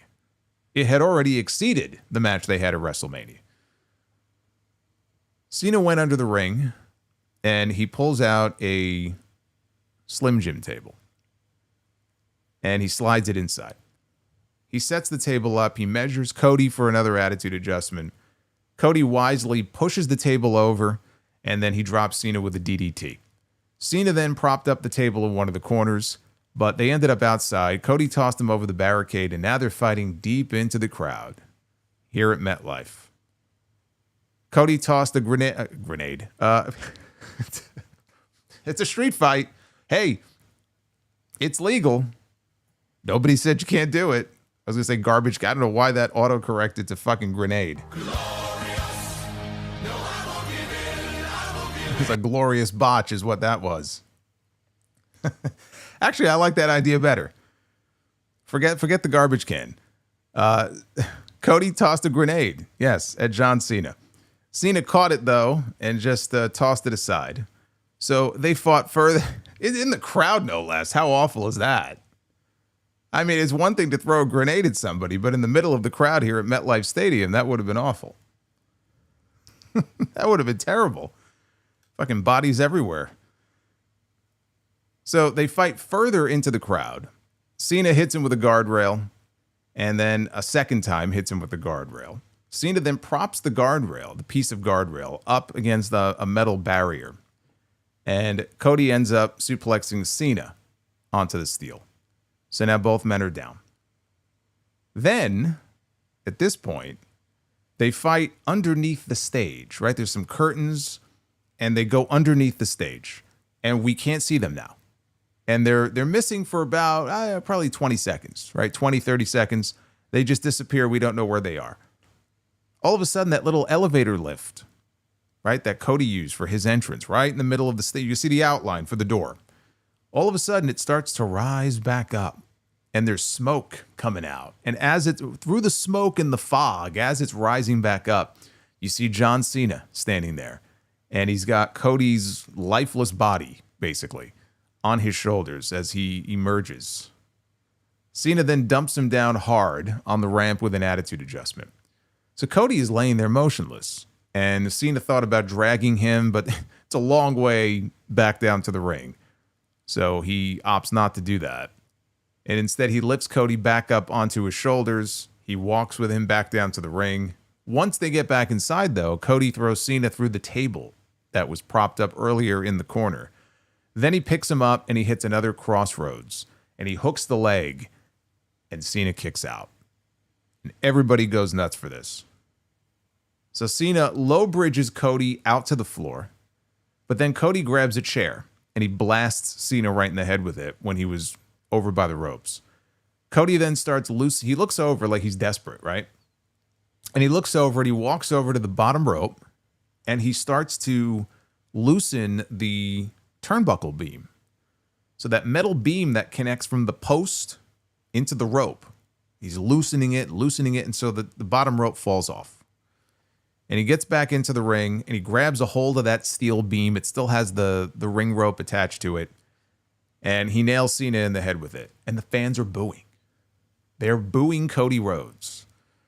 And they really were making you think that maybe they are going to turn Cody. Maybe Cody is going to go heel tonight. So they're booing him. Cody tells him to get up. Cena is just laying there. But when he gets back up, Cody hits him again. And again, the fans boo. So Cody is begging the referees, begging Dan Engler, just check on him. You know, go check on him. Maybe he's done. Go check on this guy, right? Like he's having pity on him. So when Cena gets up, Cody goes for a third shot with the beam. Cena, though, got a drop toe hold, and he used the bottom rope to choke Cena in an STF.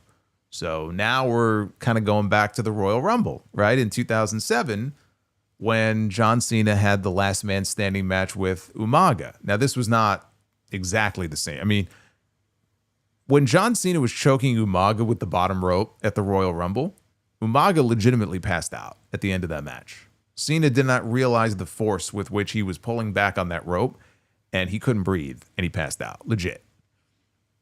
And Cena, back then, even the STFs, when he was doing the STFU, Cena would wrench back on that hold. I think Edge had this issue in their TLC match in 2006, where after a while they had to talk to Cena and say, look, you're fucking killing these guys. Like, they can't breathe. Like, you got to loosen it up.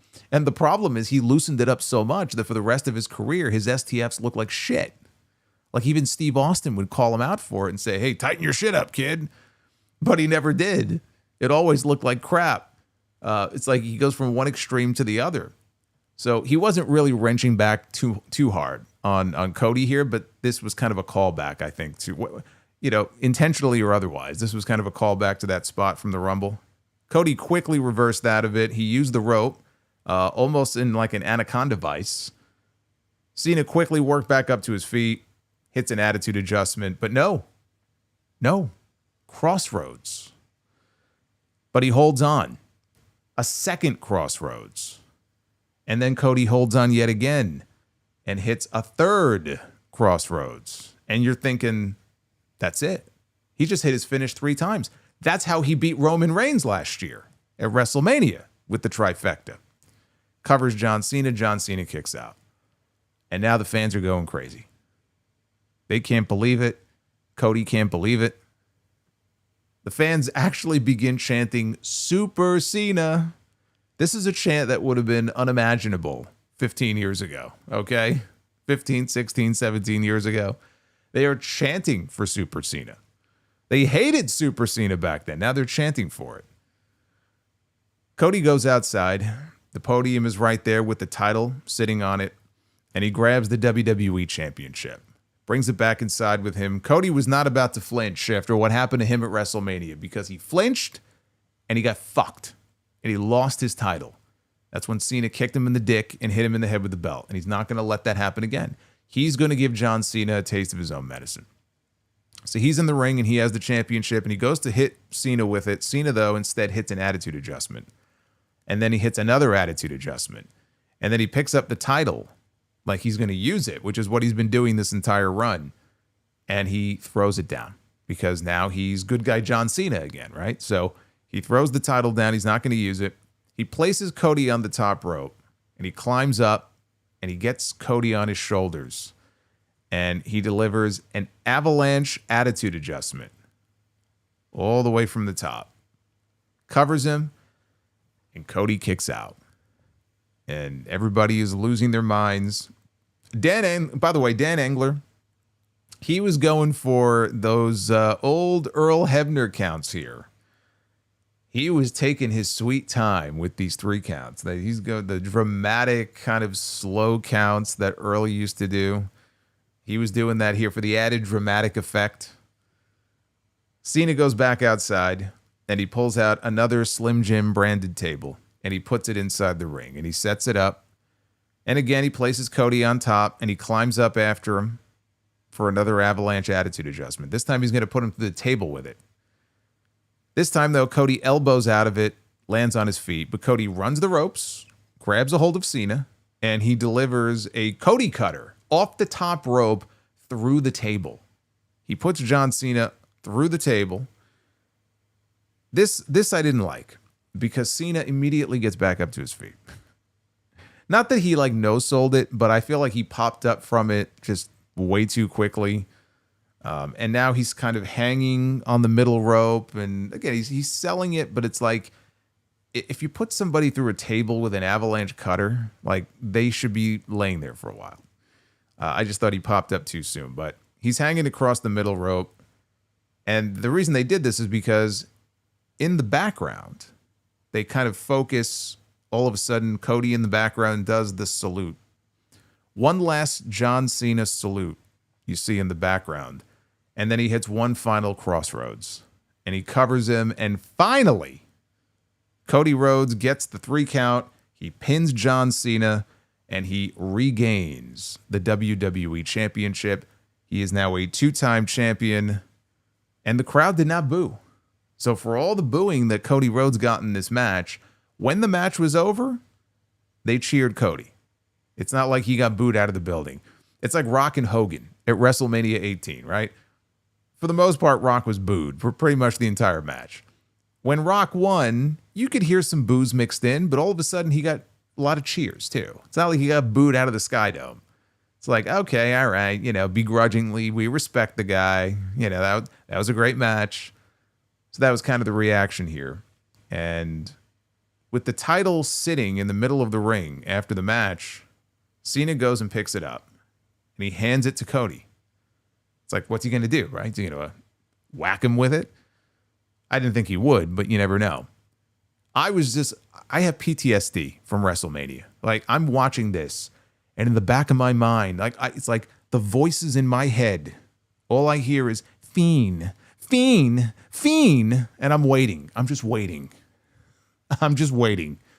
Thank God there was no Fiend. And he hands the belt over to Cody Rhodes, and he grabs Cody, and he whispers something in his ear for a good 20 seconds. He's talking his ear off, and we couldn't hear what he said. And then he raised Cody's arm, and they shot off a shitload of pyro in the background for a good 15, 20 seconds, and the two men embraced again. Cody left the ring to Cena. He's like, I'm going to leave the ring to this guy here. And they cut off Cody's music, so it was just the crowd noise, and the fans gave Cena a standing ovation. They started chanting, "Thank you, Cena." And it got quiet. And I'm thinking, okay, this is not how it's going to end. I would have been perfectly content with this being the end of the show. And no music, have the camera follow Cena back up the ramp, and he just soaks up the cheers and does one final salute. This is his last SummerSlam. Like, John Cena has had some classic matches at this show. He's had great matches at SummerSlam against Seth Rollins and against CM Punk and against Brock Lesnar and against AJ Styles. And so the fact that this is his last one, and now he's back to being a babyface, I feel like that would have been a suitable ending. Yeah, you wouldn't have had the big shock finish that they love to go for. But I would have been okay with that. As great as this match was, if that's where the show would have ended, just kind of following Cena up the aisle, I would have been okay with it. But it got real quiet. And I'm like, something's about to go down. Like, The Rock is coming out or something. And it was not the music that I was expecting. But we hear Brock Lesnar's music. Not the first time that Brock Lesnar has made a dramatic return at SummerSlam, right? 3 years ago. After John Cena lost to Roman Reigns, same exact thing happened. And just like they went nuts back then, they went nuts for this as well. Michael Cole is just going over the top on commentary. He's like, holy shit, it's the beast, it's the beast. And Brock walks out, and he's the bearded man, right? He's got the beard. He's wearing a black cowboy hat. He's got a black leather vest on, or leather vest, black t-shirt, jeans. And he begins to walk to the ring, and Cena's in the ring, and he has this stunned look on his face. And it just brought me back to that night when Brock came back to the company in 2012. It was the exact same thing. Cena's in the ring. I think he was waiting for The Rock. I think he was waiting for The Rock to come out, because this was the night after they had their first match, and Rock beat him. And when they hit Brock's music, it was this big shock. And he circled the ring. It's exactly what Brock did here. He took his time. He circled the ring. Cena followed him. He's watching him the entire time. And Lesnar removes his vest. He removes his hat.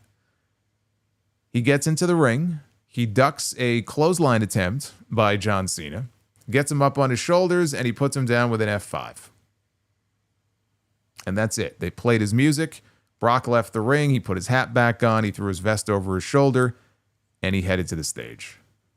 And Lesnar looked back at the ring. He smiled before heading to the back. Cena, for a while, this was when I think the show ended, and then they went into the post-show. They kept the cameras rolling. And Cena is just sitting on the apron. His music starts to play, and he looks into the camera, and he goes like this. He goes, no, turn the music off. I just want to hear this. I want to hear the fans. So they turned his music off. The fans are cheering for him as he walks up the ramp, final time at SummerSlam, and he gets to the stage and he salutes the fans. He teased going backstage, but then he turns around again and he looks at the crowd one last time, and he motioned that he was taking a mental picture, and then he made his exit. This match, this match saved the show for me. I'm not saying that every match on the show sucked. That's not true. But if we would have had like a so-so main event, or a main event that was comparable to what these two gave us in April, like this show, it would have been an awful way for SummerSlam to go off the air. As it was, to me, this match saved the entire show. This match was awesome. This was the match that you would want, like John Cena in his final year, to go in there and have with Cody Rhodes. And they were out there for 37 minutes. And John Cena was pulling things out of his ass that we have not seen him do so far this year. At no point during this match did John Cena look like he was gassed. Oh, he's got nothing left. Oh my God, he's so fucking old. Like, he looked better in this match than he has looked in any of the matches we've seen him in since he came back at the beginning of the year. So I'm glad that we got as close to the old John Cena as we could possibly get. Like, this was the right time to get that, because this was the match where Cody was winning the belt back. And that always had to be the plan. Cody Rhodes looked like an idiot at WrestleMania. It was awful. And he's the guy now. It's not John Cena anymore. He is now the John Cena of this era in WWE. He has modeled himself after John Cena. John Cena was probably his dream opponent. So this had to be John Cena finally putting him over and basically passing the torch. Cody is the champion. Where he goes next, I don't know. I'm still waiting on that Randy Orton program. I'm not sure if we're going right into that. I'm not sure. Frankly, I'm looking at the lay of the land on SmackDown right now, and I really have to think about like where they might be going, next with Cody. I'm not sure. But as far as John Cena in this match, I thought he looked great. Cody was great. They played their parts perfectly, and genuinely one of the best matches of the entire year. Like, I cannot say enough good things about the match itself. Brock coming back, to take it back to what we talked about at the beginning here, there's going to be a lot said about whether or not they should have brought him back. I don't think the WWE needs Brock Lesnar. I don't think that they need the baggage that comes with his name right now. Until this whole situation is settled or resolved in some way at least, they're going to be haunted by questions. They're going to be peppered by questions. Triple H will be doing the odd media interview or podcast, and he's going to get hit with questions, and he better be prepared for them because they're perfectly valid questions. This man is named in a very serious lawsuit that is still pending. Like, there's a reason that Vince McMahon is no longer running the show. There's a reason that Paul Levesque is the one that is sitting in gorilla position right now. Right? The reason for that is Janelle Grant. So it's a serious situation, and it's still unresolved. And Brock Lesnar's name has been linked to it, right? He's not a defendant. He wasn't sued. But the fact that, these allegations, when you read them, again, it's gross and it's disgusting. The idea that, he was negotiating a new contract at the time and that these things were going on, or text messages were going back and forth like, take a look at this, that kind of thing. And he's been, kind of roped into this, and he's associated with this now. I don't know why now. I don't know why. Okay, it's now the coast is clear and it's a good time to bring Brock Lesnar back. I don't know what the thought process is. I don't know if it had to do specifically with John Cena, and we're not going to see Brock work with anybody else but Cena, because this is it, right? This is the last. If they want to do him and Cena, this is it. They don't have another chance to do it. So I'd be very curious to know more about what kind of deal they reached. But that's just kind of the way things stand right now. There's going to be a lot of people very happy to see Brock back because they feel that he can bring something that is missing to the product right now. And a lot of people that are just, frankly, even if you kind of put all that sordid stuff on the side for a second, I think there are people that are just tired of seeing Brock Lesnar. There are people that probably are just going to look at this from a wrestling perspective and say, what's left for him to do here? which is valid. I do think that from a wrestling perspective, I think that there are new people that he could work with where, there could be some fun matches in there. Him and Cena, I mean, again, what kind of match are they going to have in 2025? I don't know what that looks like. I don't know what that match looks like. But if it were me, that would not have been something I would have gone out of my way to make happen, is bringing Brock Lesnar back to WWE. And as I said earlier, Cena's schedule, he's down to 9 dates left on this retirement tour. And not a lot of those dates are for events here in the U.S. So we are rapidly approaching the end. I think it's a shame that they wasted a good 5 months with this heel nonsense. Looking back at what they did, now that we know the heel turn is officially over, I look at this and I go, man, I can kind of understand them maybe not wanting all these matches to be babyface against babyface, like it would have been against Orton and against Punk. But like, there's so many people, even some names he's worked with in the past, like a Sheamus or someone like that I would love, or AJ, that I would love to see him back in the ring with one last time. There's still time for that to happen, but I don't have a lot of optimism because he's only got so many matches left. And the fact they want to, use Brock Lesnar for one of them, we'll see how that goes. I'm skeptical about how that's going to look, but let's take a look at this poll here. Very curious. Again, I did the format that we did last night where I asked you guys to grade this show. A, B, C, or D. 37.4% give this an A. 39% give the show a B.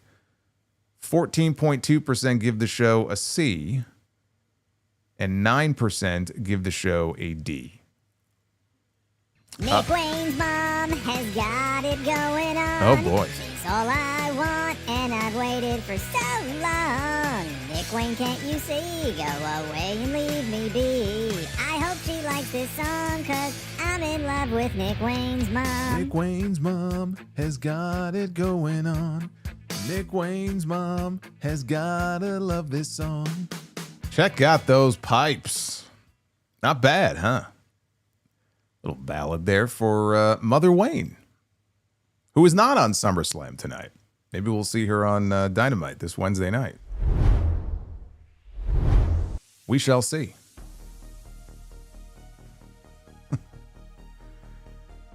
Oh boy. Good old Mother Wayne. Was that King Nader? I think it was King Nader. Thank you for the song. That's the... Is it $28? $28 one, right? Wasn't the last person Lesnar fought Cody? Yes, I mentioned that earlier. That was SummerSlam 2 years ago. He did the job for Cody Rhodes. And then Cody went on to win the WWE Championship. And King Nader just dropped 10 gifted memberships. And everybody who has gifted memberships tonight, you guys are awesome. Is that really his mother? Yes, that is Nick Wayne's actual mother. It's not like Mama Benjamin back in the day. This is his shoot mom. And I see we have hit the second goal for bonus Be the Bookers. So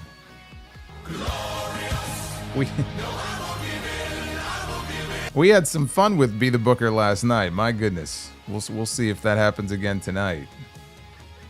Things got out of control with Be the Booker last night. All right, let me roll back to the early Super Chats here so I make sure I don't miss anybody. Again, get those questions in. Now's the time to do it if you haven't already done so. Or if you just want to support.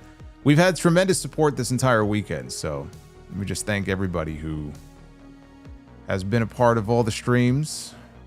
Appreciate it very much.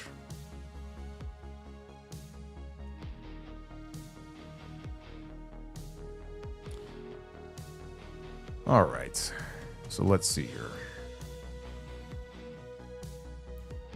Death Scythe. getting us started earlier. I was thinking that they should blow off Punk and Seth at Survivor Series since their feud technically began at that show 2 years ago. Yeah, you know what, though? I don't see that happening. I think that they're setting up for probably Seth's guys to be in War Games. Unless it's like the MFT. Oh, my God. I don't even want to think about that. Can you imagine?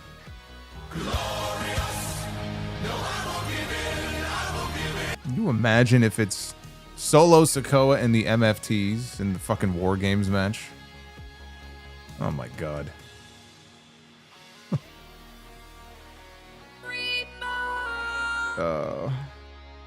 She appears. Holiday says, hey Solo, hoping we get Rhea Ripley against Io Sky for the World Women's title at WrestleMania next year. With Rhea winning. The story is there and it will be a banger. It would be a banger. I'm pulling for Rhea and Bianca, but Rhea and Io is fine with me. Deathside says, what if Sammy wins the Rumble by eliminating Drew, and Drew goads Sammy into putting his shot on the line? Sammy finally beats Drew at the Elimination Chamber. He challenges Cody at WrestleMania 42, and he beats him with the assist from Kevin Owens and turns tweener. Yeah, I'm not a fan of that idea. First of all, to goad him into putting his shot on the line when he's worked so hard to earn the shot in the first place just makes Sammy look stupid. But I also think Sammy against Cody is not the match. If anything, it's Sammy against Seth, not Cody. Also, what did the Hunter say when he shot Bambi's mother? Oh dear. Not bad. Base Beerus Cena is getting number 18. No, he's not. No, he is not. His title run is over. That is it. That's why he kissed the title before he handed it to the referee tonight. Because he knew it was the final time. Nick says, look, if this is it for the Cena heel run, I think it's going to leave a permanent black mark on Triple H's run as creative head that will be brought up years from now. It'll definitely be a black mark. For sure. Because I just don't think it was good. And how do you fuck up a John Cena heel turn, right? It came 10 years too late, right? 10, 12, 13 years. If it happened back then, I mean, under Vince, you never know. If it happened back then and they did it the right way, it would have been amazing. It would have been huge. And he was full-time back then. So you could really have some fun with it instead of him showing up once every 6 weeks. Ace of Masta, Dustin had a better street fight. I saw Meltzer gave that 5-star. Like, it's just whatever. It's his system, but my God. Dustin and Kyle Fletcher 5 stars for that match on Collision. Base Beerus says Lesnar with a feather in his cap. Yes, he did have a feather. That's right. He had a feather in his cap. Ace of Master Brock Pissboy Lesnar. F this company. Yep. Holiday 197. Night 2 of SummerSlam has been by far better than Night 1. If you added Gunther versus Punk to this card, it would have been one of the better SummerSlams.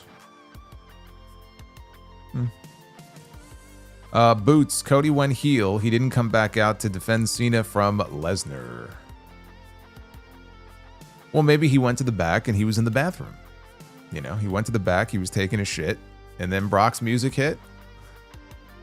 What's he gonna do? Pull his pants up and go running back out there? It's like, sorry, buddy. You're on your own. Shapey, 99. The Rock sent Brock, right? Because why do we need Brock versus Cena again? So his theory is The Rock may have sent Brock.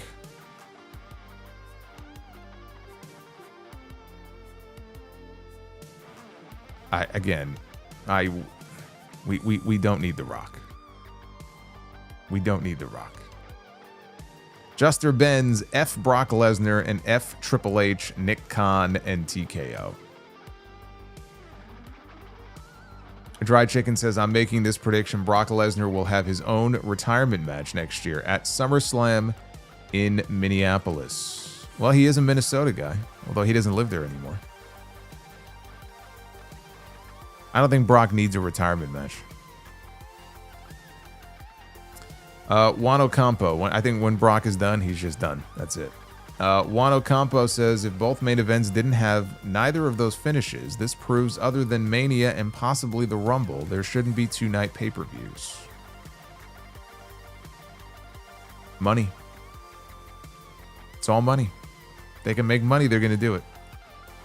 PB with a $100 super chat bomb.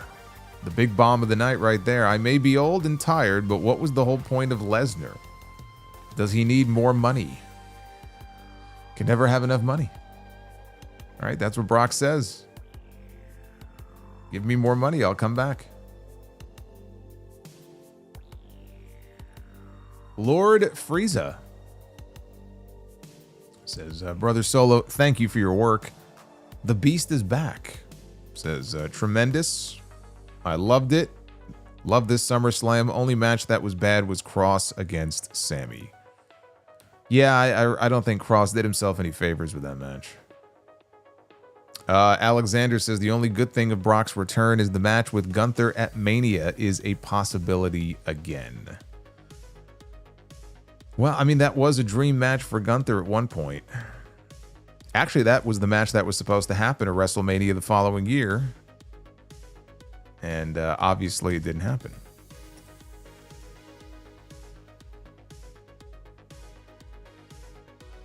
Dry Chicken says, Gunther retired Goldberg. Maybe Lesnar is next.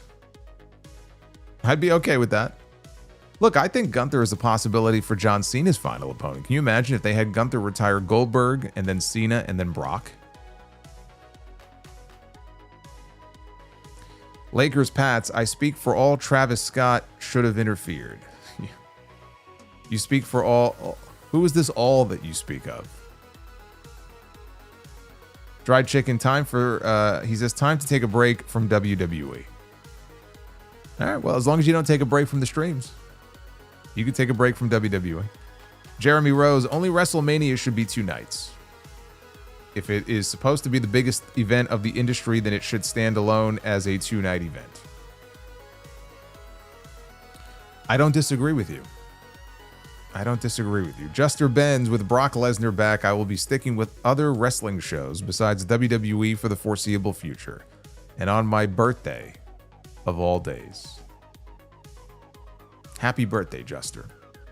You know what else happened? I mean, it's after midnight now, but 28 years ago, on August 3rd, one of the greatest SummerSlam finishes of all time, Undertaker and Bret Hart, with Shawn Michaels as the guest referee. And where did it happen? It happened at the Meadowlands in New Jersey, right up the road from MetLife Stadium. We got Tucky Neutron. Mania, Roman versus... No. Tucky. We are not doing Roman Reigns and Brock Lesnar again, okay? You can forget about that. He says Roman versus Brock, Seth versus Punk, Heyman on a pole match.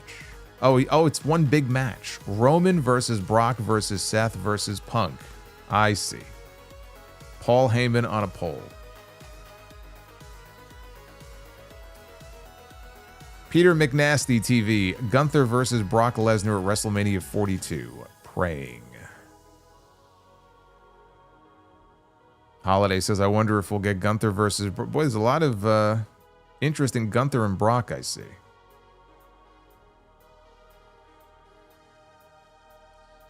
Well, look, I mean, if Brock is back for more than just a John Cena match, that would be the match to see, right? That's the match I would want to see.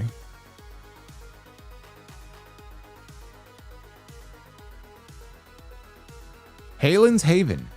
Night 2 was a blast. Weird to have 2 nights and have all the stipulation matches on one of them, though. One of them would have stood out on night one. Yeah, they should have done a much better job of breaking up those stipulation matches. To have them all back to back to back like that was just too much. I felt like I was watching SummerSlam Extreme Rules. Prince Vegeta. I know I'm a bit late, but rest in peace, Hulk Hogan. Love him or hate him, he is the Michael Jordan of wrestling, and as it says in the NWO theme, the biggest icon in wrestling. See, sir, you are incorrect, because according to WWE, the real icon here is Stephanie McMahon. She comes first, then Hulk Hogan. Mr. Rod, the $20 super chat. Brock Lesnar back, huh? What the fuck, bro? Shocker of the whole weekend. Wow. It was the shocker of the weekend. It was more shocking than the Money in the Bank cash-in. I didn't hear a single person talking about Brock Lesnar. They did a very good job of keeping this under wraps. Apparently, they flew him in last night into New Jersey in the dark of night, and they kept him hidden all day long. And I'm sure they were filming all of it for WWE Unreal. That'll probably be in Season 2. Season 2 has already been confirmed. As well, all the stuff with Rollins and the injury, the phony injury, right? All this shit is being filmed for Unreal. They got cameras all over this stuff. They need content for the next season. Marquand. How do they promote Cena Brock? Neither will barely come to Raw or SmackDown. Yeah, you know what? That's another issue. How do you promote a match like that when the two guys are barely around? Jeremy Rose. Heyman foreshadowed Brock's return a few weeks ago on Raw when he said Braun Breaker is the next big thing. And I told you this can mean Brock against Braun at WrestleMania. I'm not shocked. That's not really what that was. I mean, it wasn't just the next big thing. I think the next big thing was said, the big dog. It's like a bunch of different nicknames. So, I mean, that in and of itself wasn't really much of a giveaway.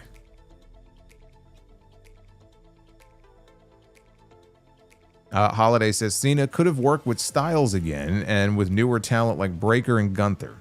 Brock against Cena is not something I need to see again.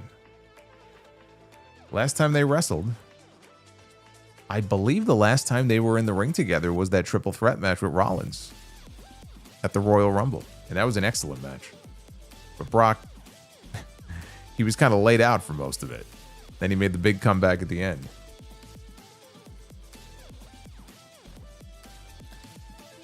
Saquon. Chills when Vince walks out on Monday Night Raw and we get the shots of the crowd bowing down to him. Well, I'll tell you right now, if Vince comes back at some point, you will see these people in the crowd bowing to him. Oh, I guarantee it. Guarantee it.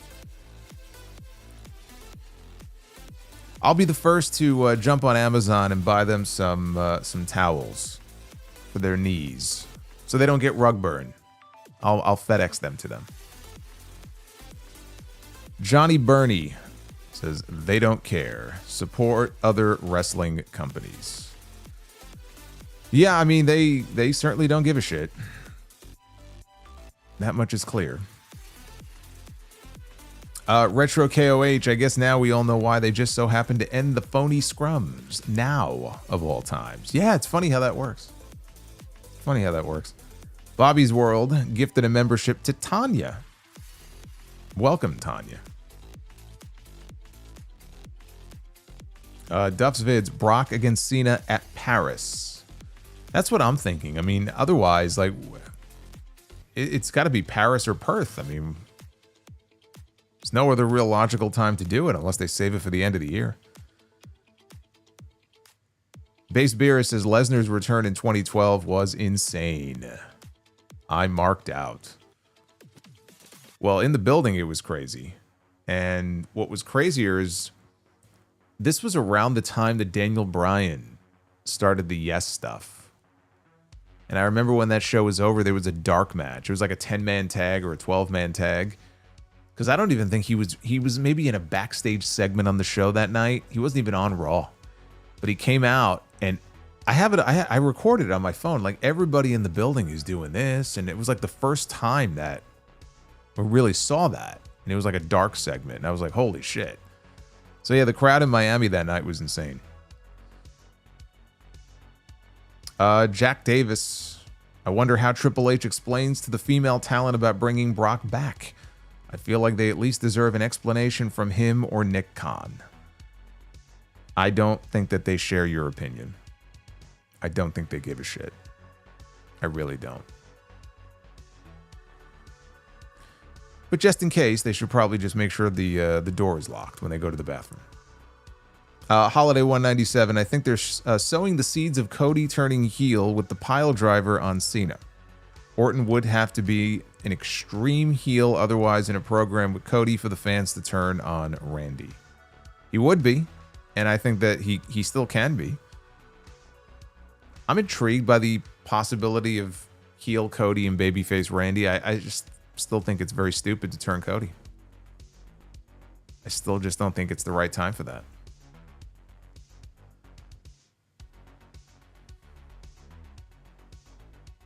Justin G, all hail taller Tonga, bigger than Tonga Loa.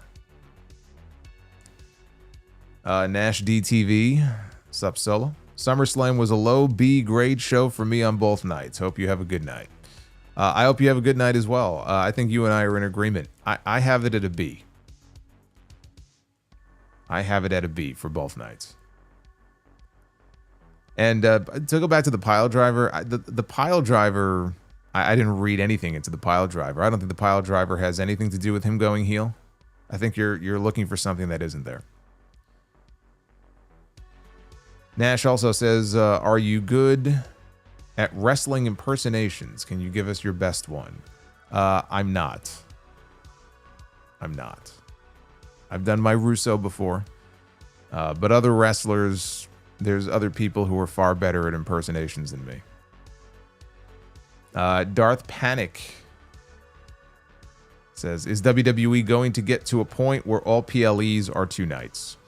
Not all of them, but you're going to see Rumble. You're going to see Money in the Bank, I think, within a few years. Survivor Series, you could do it with Survivor Series. You could have 2 nights for 2 War Games matches. Where there is money to be made, if they feel like the market is there for that, they will do it. I mean, they are in money-making mode more so now than ever, even if it's detrimental to the on-air product. They can make money off it, they're going to do it. Jeremy says, any thoughts on the Zilla Rikishi beef? Not really. It's kind of sad that all of that is being litigated publicly like that, so probably should be taken private, but that's between 2 family members. You know, Zilla's father, Umaga, is Rikishi's brother.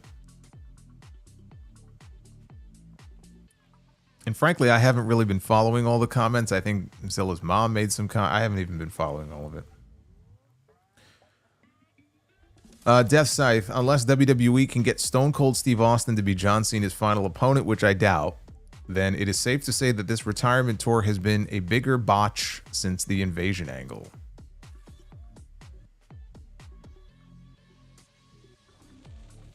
John Cena and Stone Cold in Cena's retirement match? You think Austin is going to come back just to lose to John Cena in his retirement match?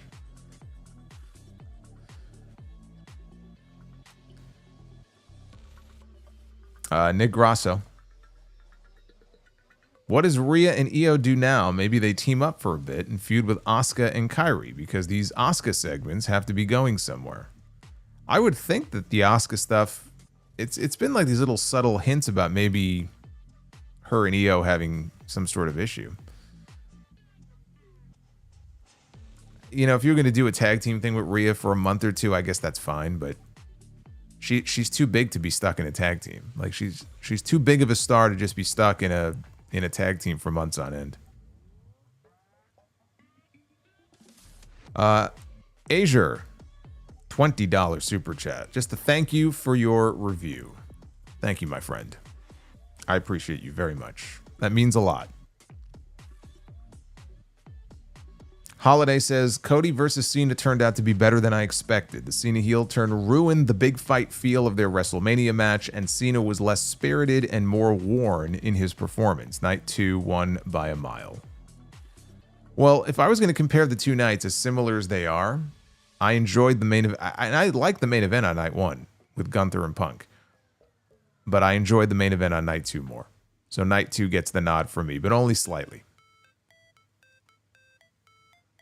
Terrible Dried Chicken says John Cena heel run should have been the easiest task to do in pro wrestling. Cena's heel run was more dried chicken than me. It's pretty dry. Dr. Scorpio, I'm willing to wager Naomi beats Vicaire in Paris. Yeah, I mean, she's got to be the favorite. Prince Vegeta, 21 months of membership. This Rollins Punk stuff needs to end. They are trying to make this an all-time feud, but it's just not doing it for me. Punk and McIntyre was better in my opinion. Yeah, I mean, if you want to compare the two, Punk and McIntyre was great. At least this one, though, like, it does have an element that a lot of feuds don't have, where you can buy into the idea that these two really don't like each other. Duff's Vids, how come you can't trust trains? They have locomotives. They do. Nick Grasso, 1999, just like Duff's. Maybe they could be a tag team. I'm not surprised Becky retained because I knew where they were going. Bayley plays a role in Lyra losing. She's out of the way for now, and now we get Becky versus Bayley. Then we get Bayley versus Lyra with Bayley dropping the title. We'll see. That's the only way she's going to get her hands on that title now, so better hope that's the way it works out. Cobalt Jones, thank you for the membership. Duff's Vids, why can't a tomato win a race? It can't catch up. It can't catch up.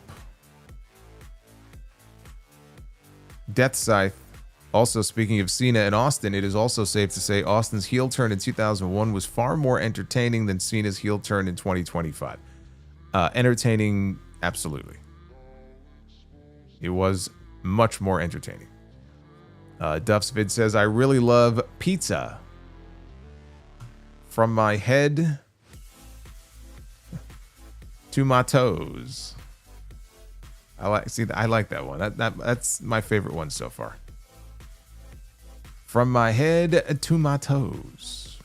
Holiday 197, where does this year's SummerSlam rate out of all SummerSlam pay? Oh, I don't, dude. Come on, man. There's been like 30-something SummerSlam. This is not even in my top 10. Night 2 alone would be up there for me, but night 1 brings it down. This could have been a one-night show with Gunther versus Punk. Dude, I don't even think it's in my top 10.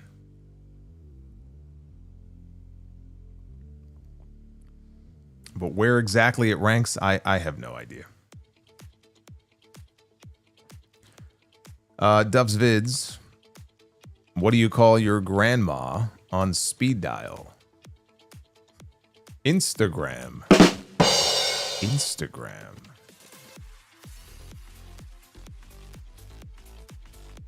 Base Beerus with a $5 super chat. Felt somber seeing Jeff. He should be way bigger than he is. He could have had it all. Glad he's at least doing okay today. He's referring to Jeff Hardy, who was in the crowd with his brother, watching the show. You know, considering his history and all the issues he's had, if you're a Jeff Hardy fan, I think that you should just be content that he is doing well. You know, he's doing well in TNA. He's still wrestling and seems to be doing well otherwise. It's about as good as you can hope for. Could he have been much bigger? Of course. But, you know, again, he's got nobody to blame for that but himself.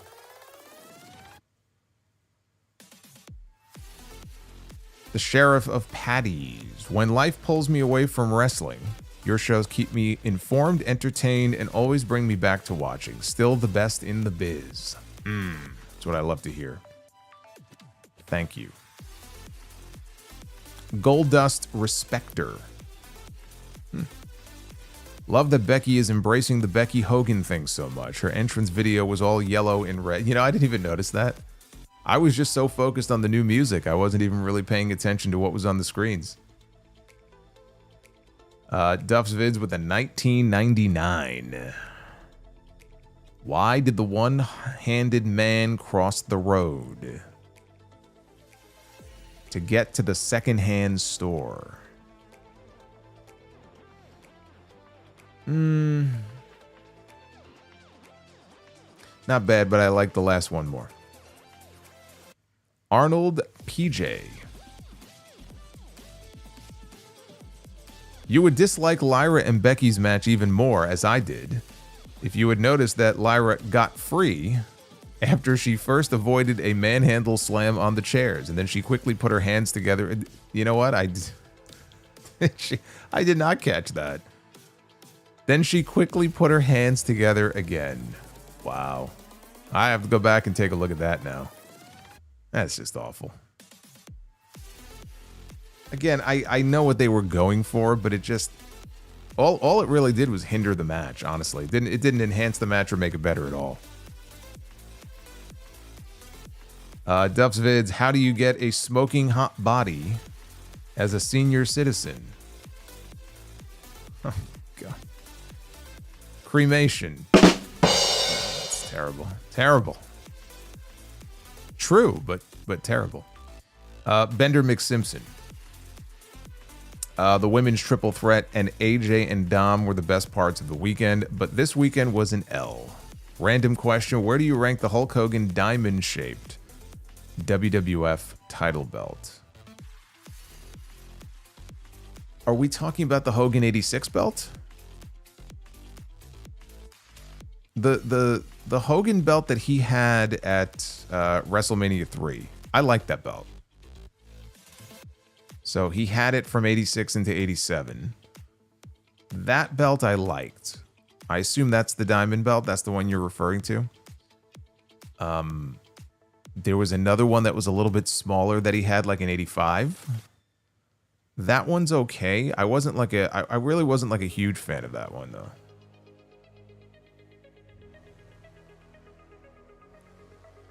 Base Beer says we don't get enough number one contenders matches on PLEs. I think they belong on TV. You save your biggest matches for the PLEs. I mean, you could do number one contenders matches every now and then, but you got to save something for TV. It's so many freaking hours of TV. I want some matches that mean something. Athletic Geek 89. Do you think that Brock coming back will be bad PR for WWE and TKO? As bad as this may sound, do you think it matters? I appreciate hearing your take. Love the show. Is it going to be bad PR for them? Yes. Is it going to matter? No. No. Because here's the reality of it. For all the people that you're going to see on social media who are very upset that WWE would bring Brock back when things are still very unsettled when it comes to all that stuff, the majority of fans, they don't care. The majority of WWE fans probably are not even aware of the situation. And even if they are, I would say more than not, don't give a shit. I mean, you want a realistic reality take on it. That's the reality of the situation. So, to answer your question, does it matter? No. It's not going to affect their business one iota. So, they don't care. Duff's Vids, why did the belt and the suspenders go to jail? They both held up a pair of pants.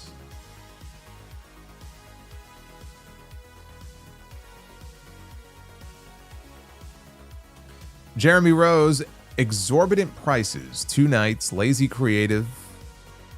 Until fans stop shelling out the money, this is what we are going to get going forward. Yes, but Jeremy, it's cinema. Larry Jester, does Cena call his rocker dropper the Cenasser? I don't think so. I've never heard him use that name. And now it's too late. He's retiring, so now it's too late for him to start calling it that. Base Beerus, we need more backstage segments on PLEs. Well, I mean, especially when you have 20 minutes in between matches.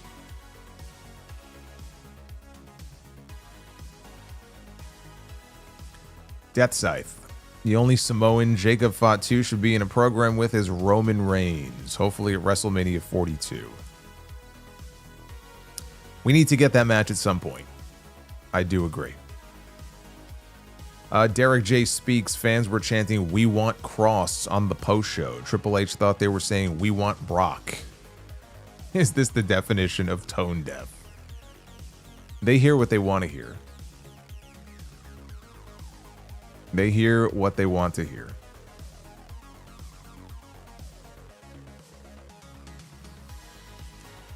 King Nader, I enjoyed tonight, and I think I missed John Cena as a babyface. I popped for him for his entrance, even though I knew it was coming.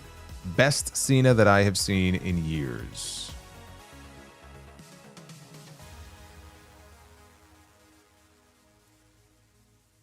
Anobi, ML. Hello, Solo. Could Sikoa's MFT be the new learning tree? Oh my god. I think it already is. Not nearly as annoying, though. Also, a wild Nick Khan appears during the Cena-Lesnar moment. Yeah, he was right in the front row, right at the corner of the aisleway. That's usually where he is when he shows up. Duff's Vids, what do you call a funny mountain? Hilarious. What do you call a funny mountain? Hilarious. Okay. I once loved two girls at a time. Their names were Kate and Edith. I learned what they say is true. Can't have Kate and Edith too. Oh boy.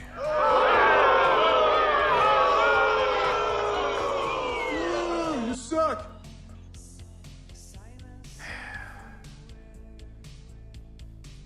Bobby's World. Thank you for the gifted membership to JL. Justin G with 2 gifted memberships. Fabian Garcia, I heard you were rooting for Miz at WrestleMania 27 from Wrestle Talk's Nexus video. Ollie named you. Is this true? I was rooting for the Miz at WrestleMania 27?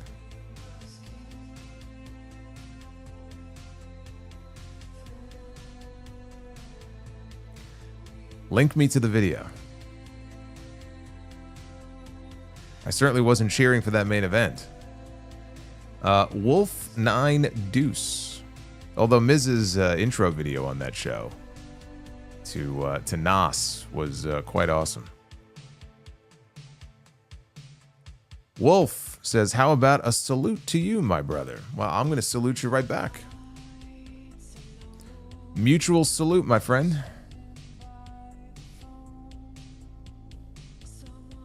Duff's Vids, why don't roosters wear underwear? Their peckers are on their face.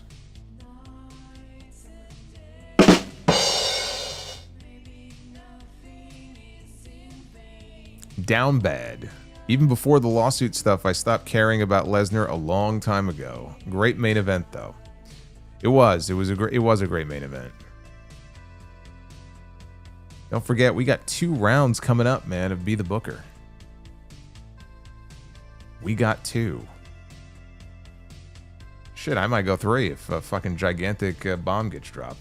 Super Pony says, Fiend.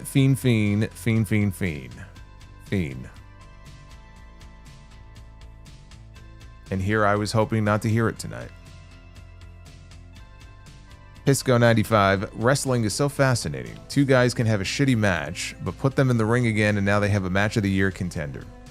Too bad Brock's return is going to overshadow Cena passing the torch. Yeah, well, pretty much torch that moment. You got Enigma 316. Can't wait until everybody says this is an 87% PLE, like good little drones. No percentages on this one. A, B, C, or D. Jeremy Rose says Drew, Cody in Paris. Ah, Drew. That's right. Drew is on SmackDown. Drew McIntyre and Cody Rhodes could be the next program. I am down for that. I am down for that. Matt Fisher, you could say that I can't think of any puns. You could say that I can't think of any puns.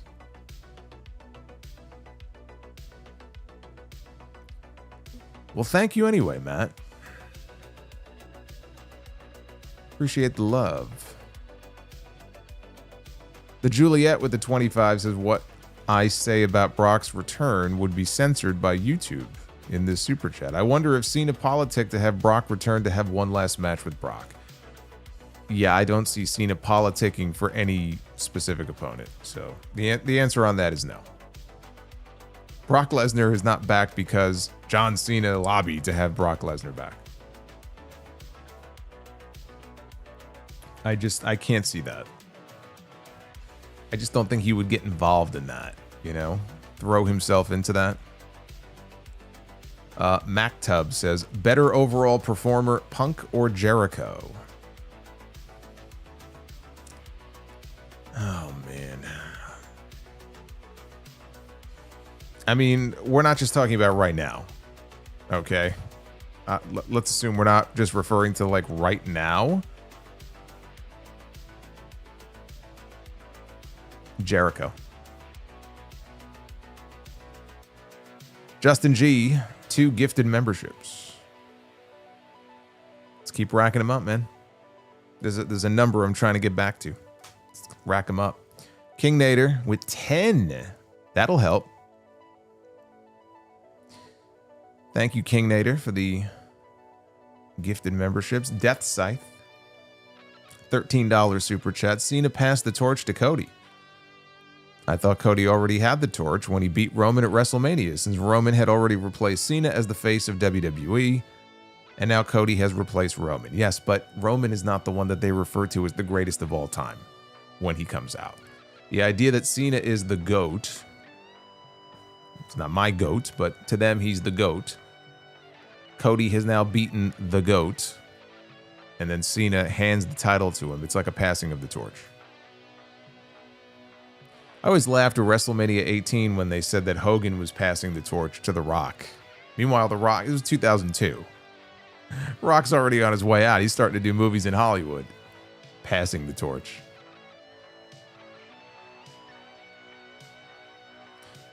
Zizo Zank.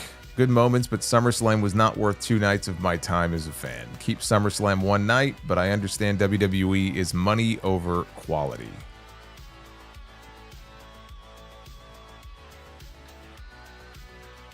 Yeah, you know, again, Punk and Jericho, man. I go back with Jericho. I go all the way back to the cruiserweight stuff and the conspiracy theory stuff in WCW, and you know, the list of 1,004 Holt.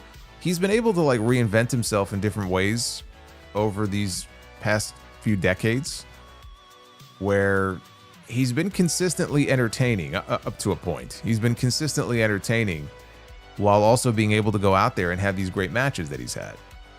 So, you know, with Punk, it's close, but I just got to give Jericho the edge on that. Punk has something that a lot of people don't have when it comes to the promos he cuts, because Jericho was never a bad promo. I would give Punk the edge on promos. He had a certain, again, authenticity to him that a lot of people don't have. But when I look at the whole package, I give Jericho the slight edge. Jacob says, I was there and I couldn't help but cheer for Super Cena over Cody. Seeing John Cena run down the ramp made me feel like a kid again.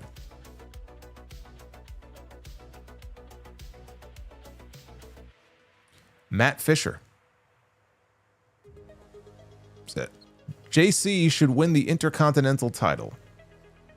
I don't think he's ever held it. Oh, JC. God, I thought you were talking about JC Mateo. I'm like, it's kind of random. You say JC, we have a JC on the roster. You got to specify these things, man. John Cena should win the Intercontinental title. I don't think he's ever held it. Actually, he said win the IC title. So do you think John Cena should win the women's Intercontinental title as well? Just give him both? John Cena is not going to waste his last 9 appearances going after the Intercontinental Championship after he just lost the WWE Championship. So it's not happening. I can't tell you how many people always bring that up to me. And do you think that, oh, do you think they'll do this? Should they do, like, no. If he wasn't retiring, then maybe, but no. The time for that is long gone. It's over. It's done. It's beneath him. Owen Curtis, first time in 11 years the WWE title has changed hands at SummerSlam. That's an interesting stat.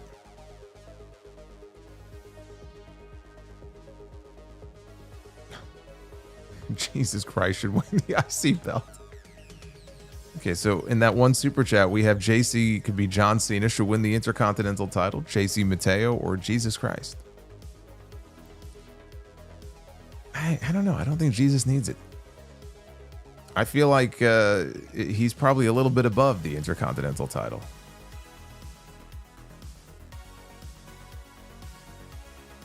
Owen Curtis, last time was Cena versus Brock. History overlaps.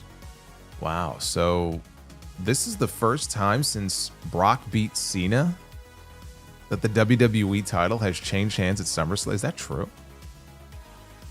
That sounds impossible to me.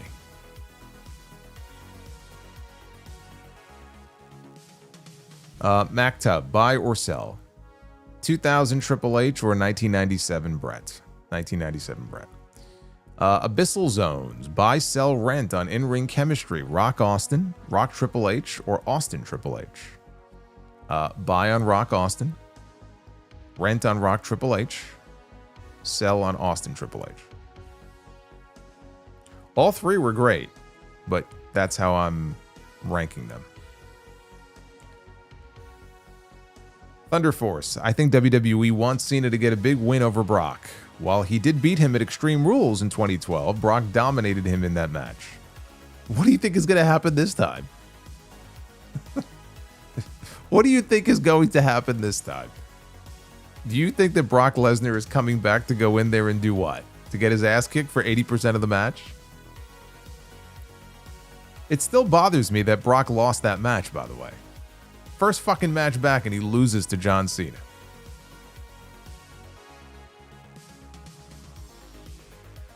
We got JF Doobie. Or Doob. Am I the only one pissed about LA Knight's treatment? No, I mean, there's a lot of people who were upset about that. I mean, the fact that they couldn't find a spot for him on the show is pretty ridiculous. But now that Seth Rollins is the champion, LA Knight should be challenging him in Paris for that title because he has a win over him from Saturday night's main event. That should be the World Heavyweight title match in Paris at the end of the month.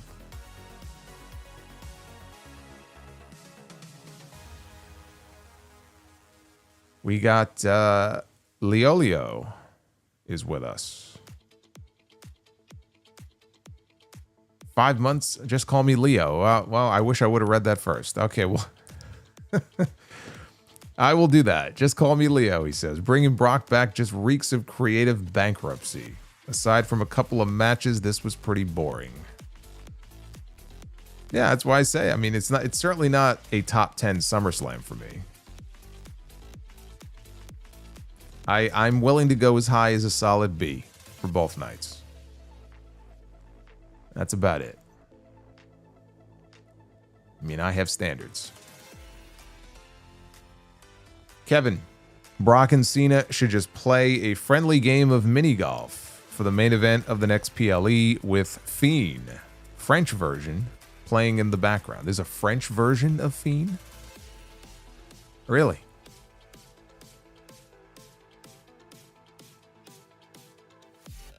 Yeah, maybe Brock and Cena could have some kind of competition other than just a wrestling match.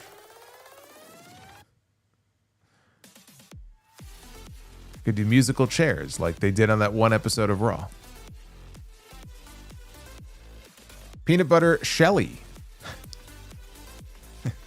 with the $9.99. I feel it is gross Brock got brought back, but just FYI to all the people saying watch AEW, they brought back Ric Flair for Sting's retirement after he had very gross allegations. Bad all around. Thank you, Peanut Butter Shelly.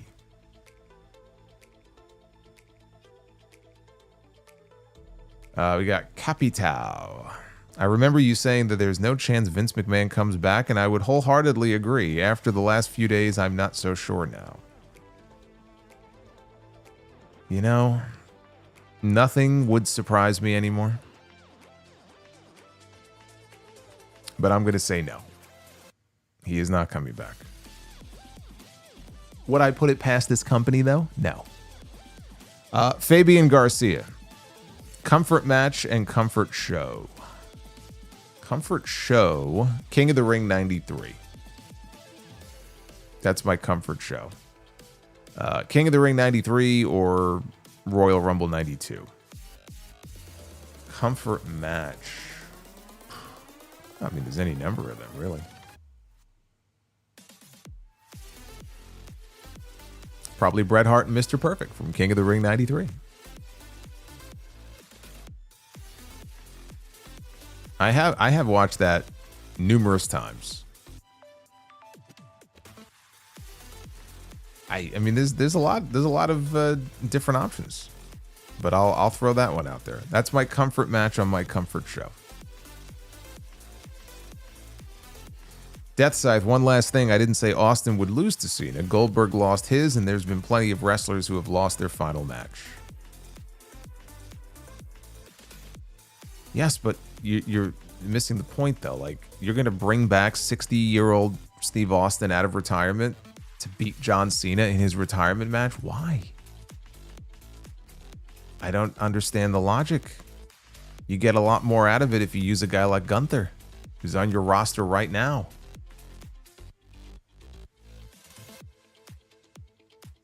Or even a Braun Breaker. Davey Boy, 11. Here's a terrible impression of Duff's vids. What's the worst tasting part of a vegetable? The wheelchair. Oh.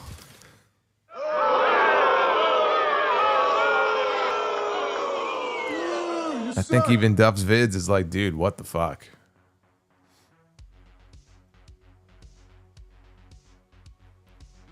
This journey called life. Hello, Solo. Haven't been on in a while due to the work schedule, but I had to check in and say I had a great time at SummerSlam. Went both nights, and I am pleased. Punk getting cashed in on made me cry. Why? Not as much as that guy in that video I saw. There was one CM Punk fan going down an escalator as he was leaving last night who apparently was very upset. He did not look like he was having a very good time.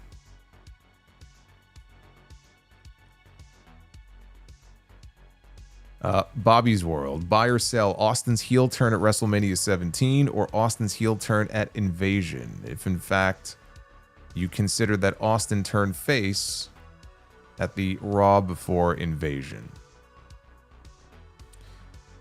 I mean, if I had to choose, I would buy on the WrestleMania turn. The Invasion turn just irritated the shit out of me. Like I couldn't enjoy that. Death Scythe, what did the rabbit say to the veterinarian? What's up, Doc? Thank you, Death Scythe.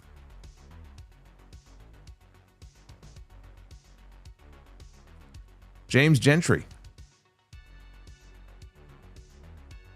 If Cena has 4 matches left and one is Brock, who would be the other 3? Punk, Roman, Seth, AJ? Who else? Would you save Brock for last or the next PLE? I would not save Brock for last. I think you do that in Paris or Perth. Punk's been done. Roman, I have no interest in seeing Cena and Roman.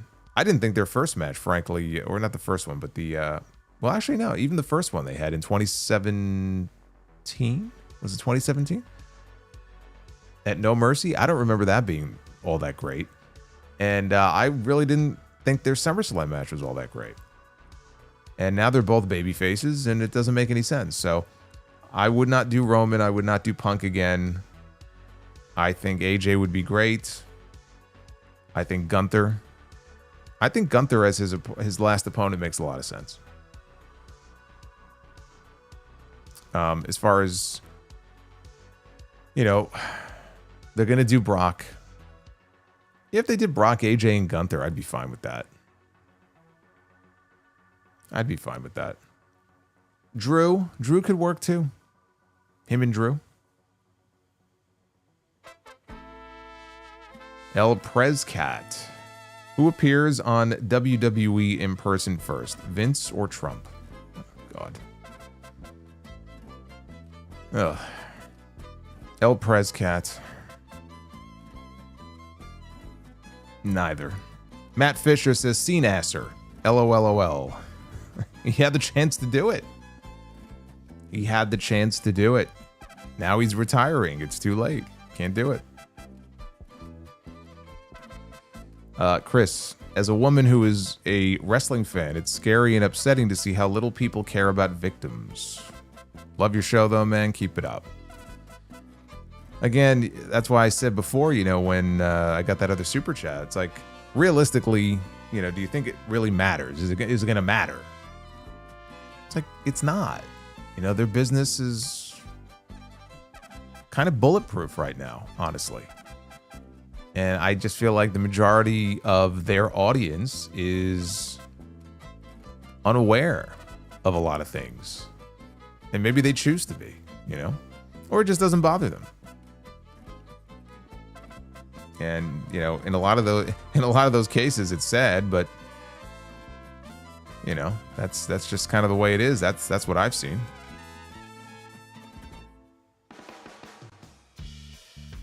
But thank you, Chris.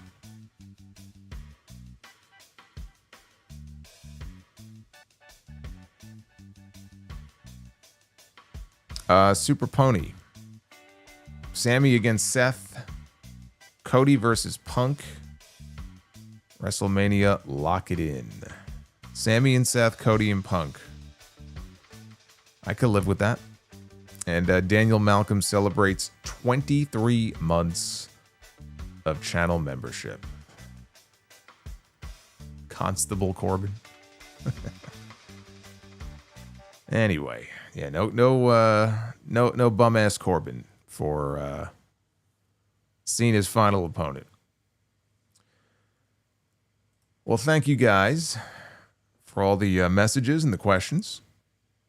We are currently sitting at nearing 1,400 likes, which is awesome. We could break that, right? We could break 1,400. Let's get 20 more. But we are scheduled for 2 rounds of Be the Booker. We had quite the night last night. Let's see how it goes tonight. It is time to be the Booker. Ladies and gentlemen, it is now time to be the Booker. Oh, it is time. We had some interesting choices last night that we ended up with. So we're doing 2 rounds. Let's do this first one here. And we're starting things out. Now, we have some new people here who have probably never seen this before, and they're wondering, what is this?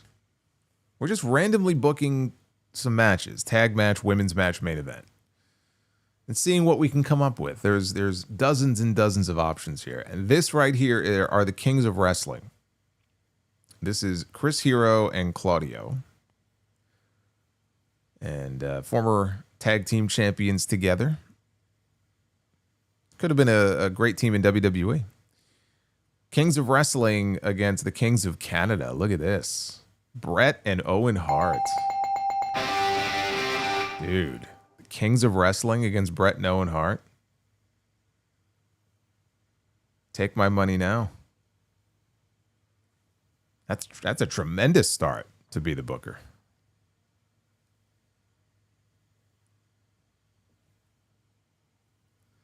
We have Raquel Rodriguez, one half of the women's tag team champions. Ever since the Kevin Nash comments, she's been working big. She's been working like a monster in the division. I like what I've been seeing from Raquel. She took those Kevin Nash comments to heart. And Raquel is going to be working big against Jamie Hayter, who's out injured once again. I'm telling you, she got hurt when she got spiked by Mercedes in their match. Like right near the end of that match, she got spiked on her fucking head. And then we have not seen, I mean, they did the Tekla angle on TV where Tekla took her out, but we haven't seen her since. That was an awful bump. I'd be shocked if that's not what injured her.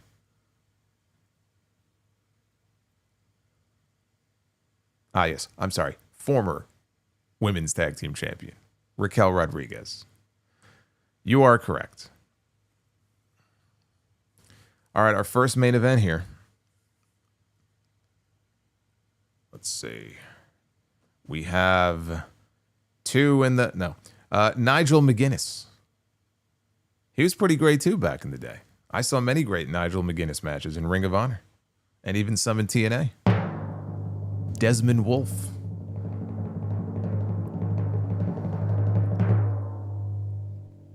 Nigel McGuinness against Braun Breaker.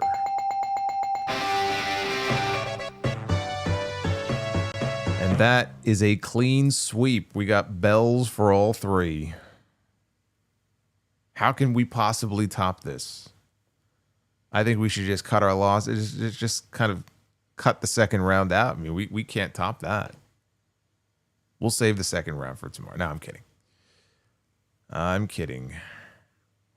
I owe you a second round. Now, in the second round, we have stipulations. Tons of stipulations are in here. All kinds of wacky stipulations, too. So let's see what our first match is going to be. It is going to be, well, look, I said wacky. And I was not lying when I said that. It is a Mimosa Mayhem match. Look at Jericho. This is what he's been doing the last few months. He's been off TV, by the way. He's been lounging out in his mimosa bath. Probably shooting Grey Goose into his veins.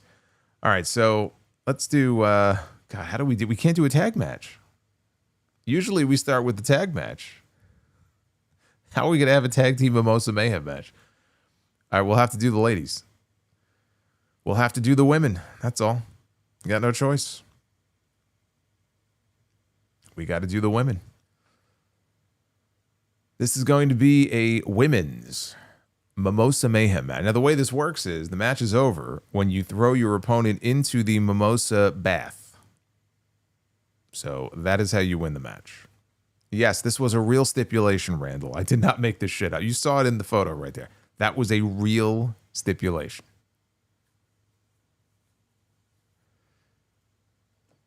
We have Xia Li, who is now in TNA.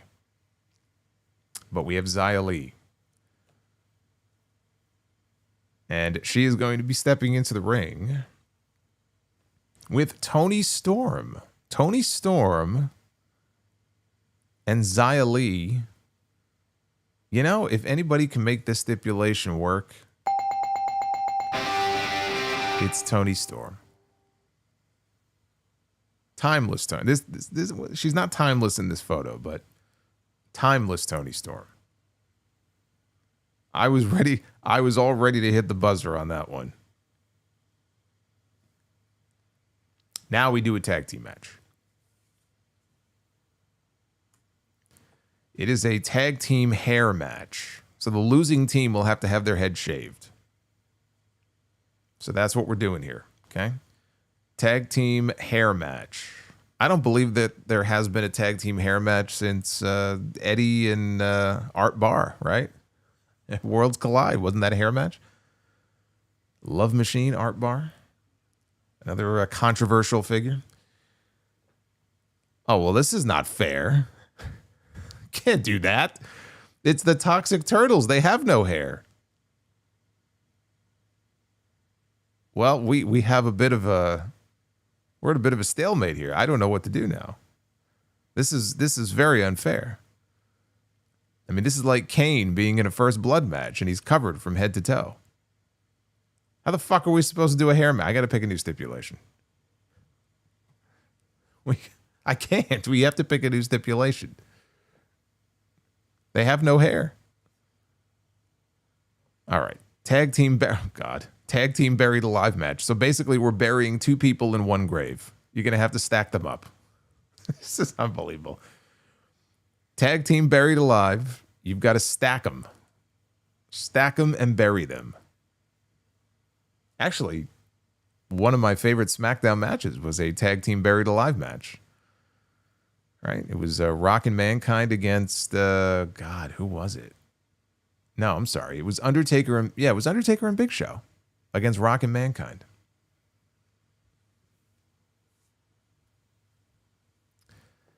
Oh God! Did they have a name? Were they Harlem Heat 2000? Was that their name? Stevie Ray and Big T, the former Ahmed Johnson. This was in WCW. I think they were Harlem Heat 2000.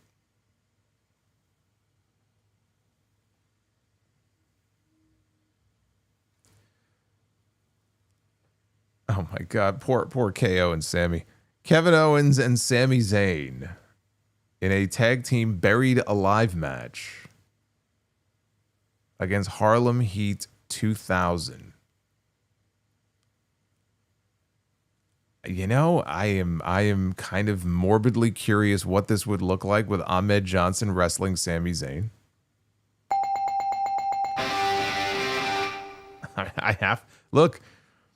I feel like I would be sports entertained.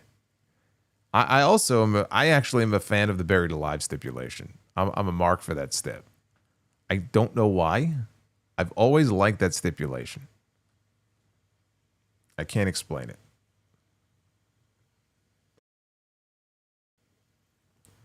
All right, we got one last main event left to go. We could very well end up with a second clean sweep here. This is going to be... fuck. Kennel from Hell. I spoke too soon. Kennel from Hell match. I mean, this is going to take two tremendous performers to make this work.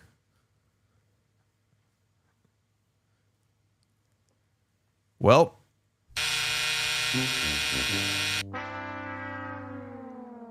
that ends that. A Kennel from Hell match with Bill Goldberg. I mean, it's already been buzzed. I'll finish the job here and just see who the opponent is, but it doesn't even matter. It doesn't even matter. Goldberg against Miro or Rusev or whatever you want to call him in a Kennel from Hell.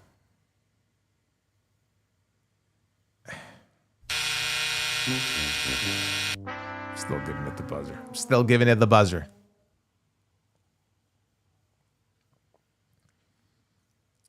Fuck it. He's supposed to be retired.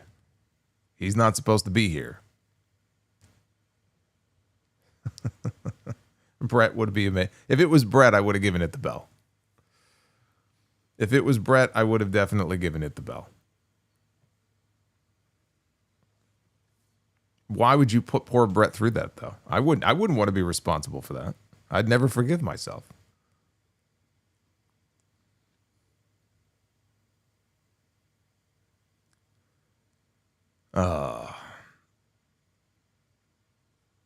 Death Scythe. What's the worst thing that a woman could say to Jesus to kill the mood when they are performing the beast with two backs? Oh my God. The beast with two backs? Okay. This journey called life, where do you see Styles going from here since losing? I see him going into a rematch with Dominik in Paris. Because Dom cheated. Right? He hit him in the fucking head with a boot. So I think he's headed to a rematch. That's where I think he's headed. Look at Sami. If Sami Zayn was in a dance competition, he would already be World Heavyweight Champion. Isla. Tonight's ending had me screaming. Screaming in a good way? Screaming in a bad way? I mean, it can mean different things. And Clone Force 99 says, hey, Solo, I haven't been on here in a minute because wrestling overall has burned me out, and I've only been seeing it on YouTube. And have you seen Cross's recent tweet? I have not. So I will very quickly go find Karrion Kross's recent tweet.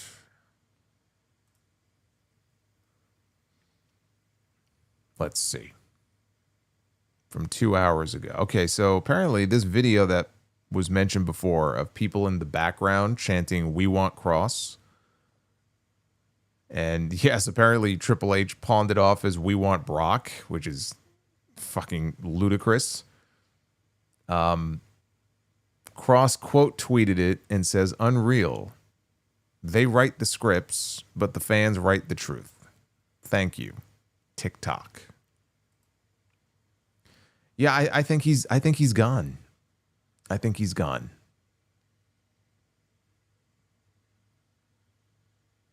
It doesn't look good.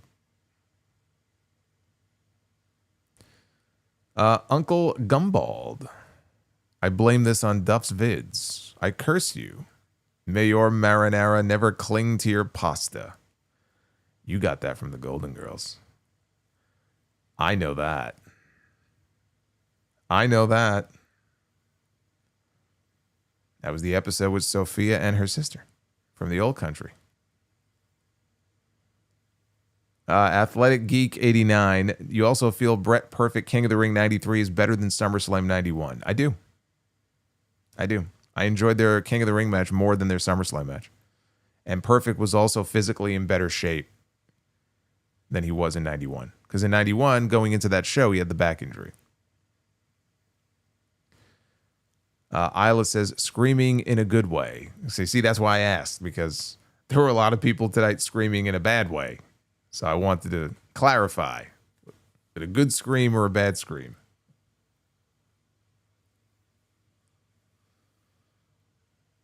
Oh, man.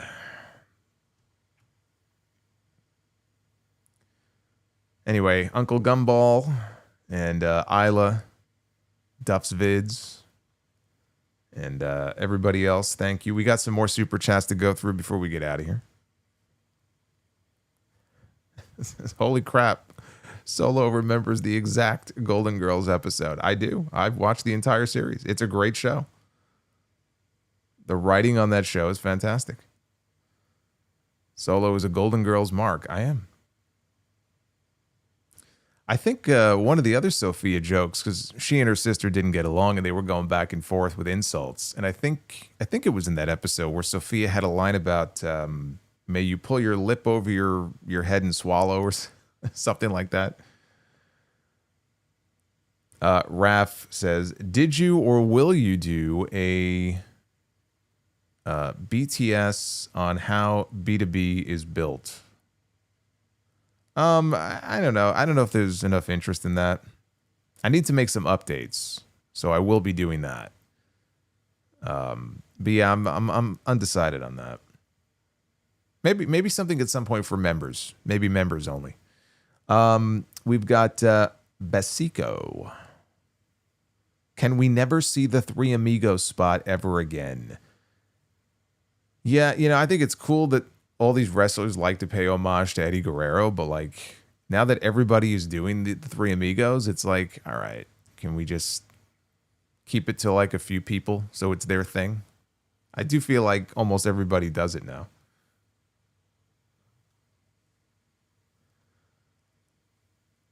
Devin from New Jersey, buy, rent, and sell. Which walkout affected WWE more?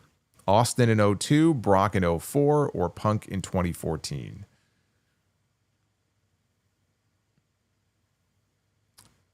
I think Brock in 04 really screwed up their plans. I mean, they really pushed him to the moon, and they were kind of building around him. And I do sometimes wonder when I get these questions, like, had he stuck around, right? Because in 05 is where they crowned Cena and Batista. And they really gave the ball to Cena. But they separated them. One was on one show. The other guy was on the other show. If Brock sticks around in 04, I mean, it changes everything. So I still think Cena ends up getting over and getting pushed, but it might be delayed a little bit. You know, maybe Batista doesn't get the push he gets. So I kind of want to go with Brock. I mean, not that Austin walking out wasn't a big deal. It was, but at that point in 02, it almost felt like they were kind of beyond the point where Austin walking out was like a killer for them, you know? I might be inclined to buy on Brock, honestly, and then rent Austin and sell Punk. Darth Panic, what is a Kennel from Hell match? So Kennel from Hell match was thankfully just a one-time thing. It was between Al Snow and the Big Boss Man. I believe it was Unforgiven, right? Was it Unforgiven? September of 99. And it was a traditional, at the time they had the blue bar steel cage, not this mesh stuff.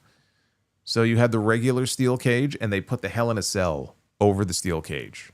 And then in the space between the two cages, the idea was you would have these like rabid dogs. I think it was like Dobermans, like guard dogs that would be barking and like ready to bite you. And they'd be running around and making noise. So like as a concept, it's kind of interesting, but then in execution, it just shit the bed. And the dogs were, I think the dogs were like congregating in one area only, and they were like peeing on the floor. And it was like, it just didn't work. It didn't work in the way that they intended for it to work. So they never did it again. But it is one of the more infamous matches in WWE.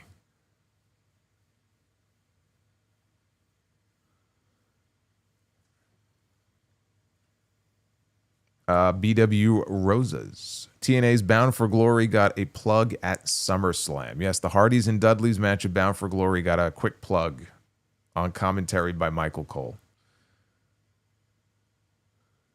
Matt says that Jesus should win the Intercontinental title. I'm telling you, man, it's beneath him. But then who beats him? Doesn't want to put anybody over. Duff's Vids, I got tired from my job at the autocorrect company.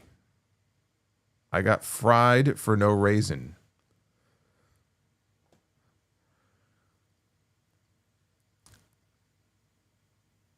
Thank you, Duffs.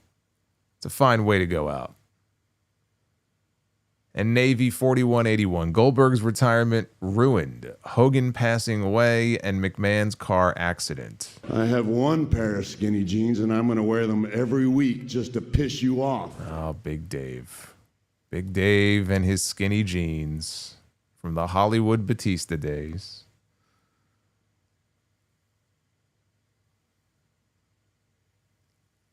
But Navy says Goldberg's retirement ruined, Hogan passing away, and McMahon's car accident. If I was on Brett's shit list, I would apologize pronto. Yeah, who else does Brett have an issue with? Terrence Pace.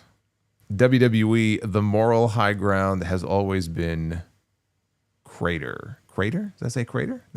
This is Crater. The moral high ground has always been Crater.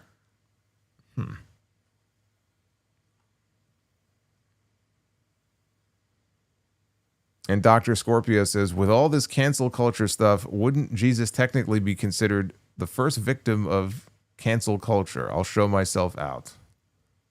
Please do. You're proud of that one too, aren't you? I could see his smile from a mile away. Goldberg ain't leaving the house, says Connor. Well, Rollins is doing okay, at least. I don't know if Rollins is on Brett's shit list. At least not anymore. I think he's okay. But yeah, I would definitely want to stay on Brett's good side. Anyway, thank you guys for a tremendous stream tonight. I know we had, I don't know, somewhere between 3,500 and 3,800 at one point. I wasn't looking the entire time. We had a lot of people in here. And a lot of support, a lot of new subs, a lot of new channel members. So thank you. I hope you enjoyed these 2 nights. It's been a busy weekend. Please hit that like button on your way out if you have not already done so. The audio for night 1 of SummerSlam, the review, is up. That went up earlier today. And I will try to get the audio for this out tomorrow. If you missed episode 923, there's a full-ass podcast that went up earlier today. Not just talking SummerSlam, but talking the Vince McMahon car accident and a classic story from Jim Ross of riding with Vince McMahon. Cody Rhodes talking about the bad blood from his AEW departure. Talked about that. WWE's list of the top 25 SummerSlam matches. Some other AEW stuff as well. So go check out the podcast as well. I would very much appreciate that. Be well. Stay safe. The next time I'm live here with you is in less than 24 hours because we have the Raw post show tomorrow night, the post SummerSlam edition of Monday Night Raw. So that is where I will see you back here next. Until then, take care, guys.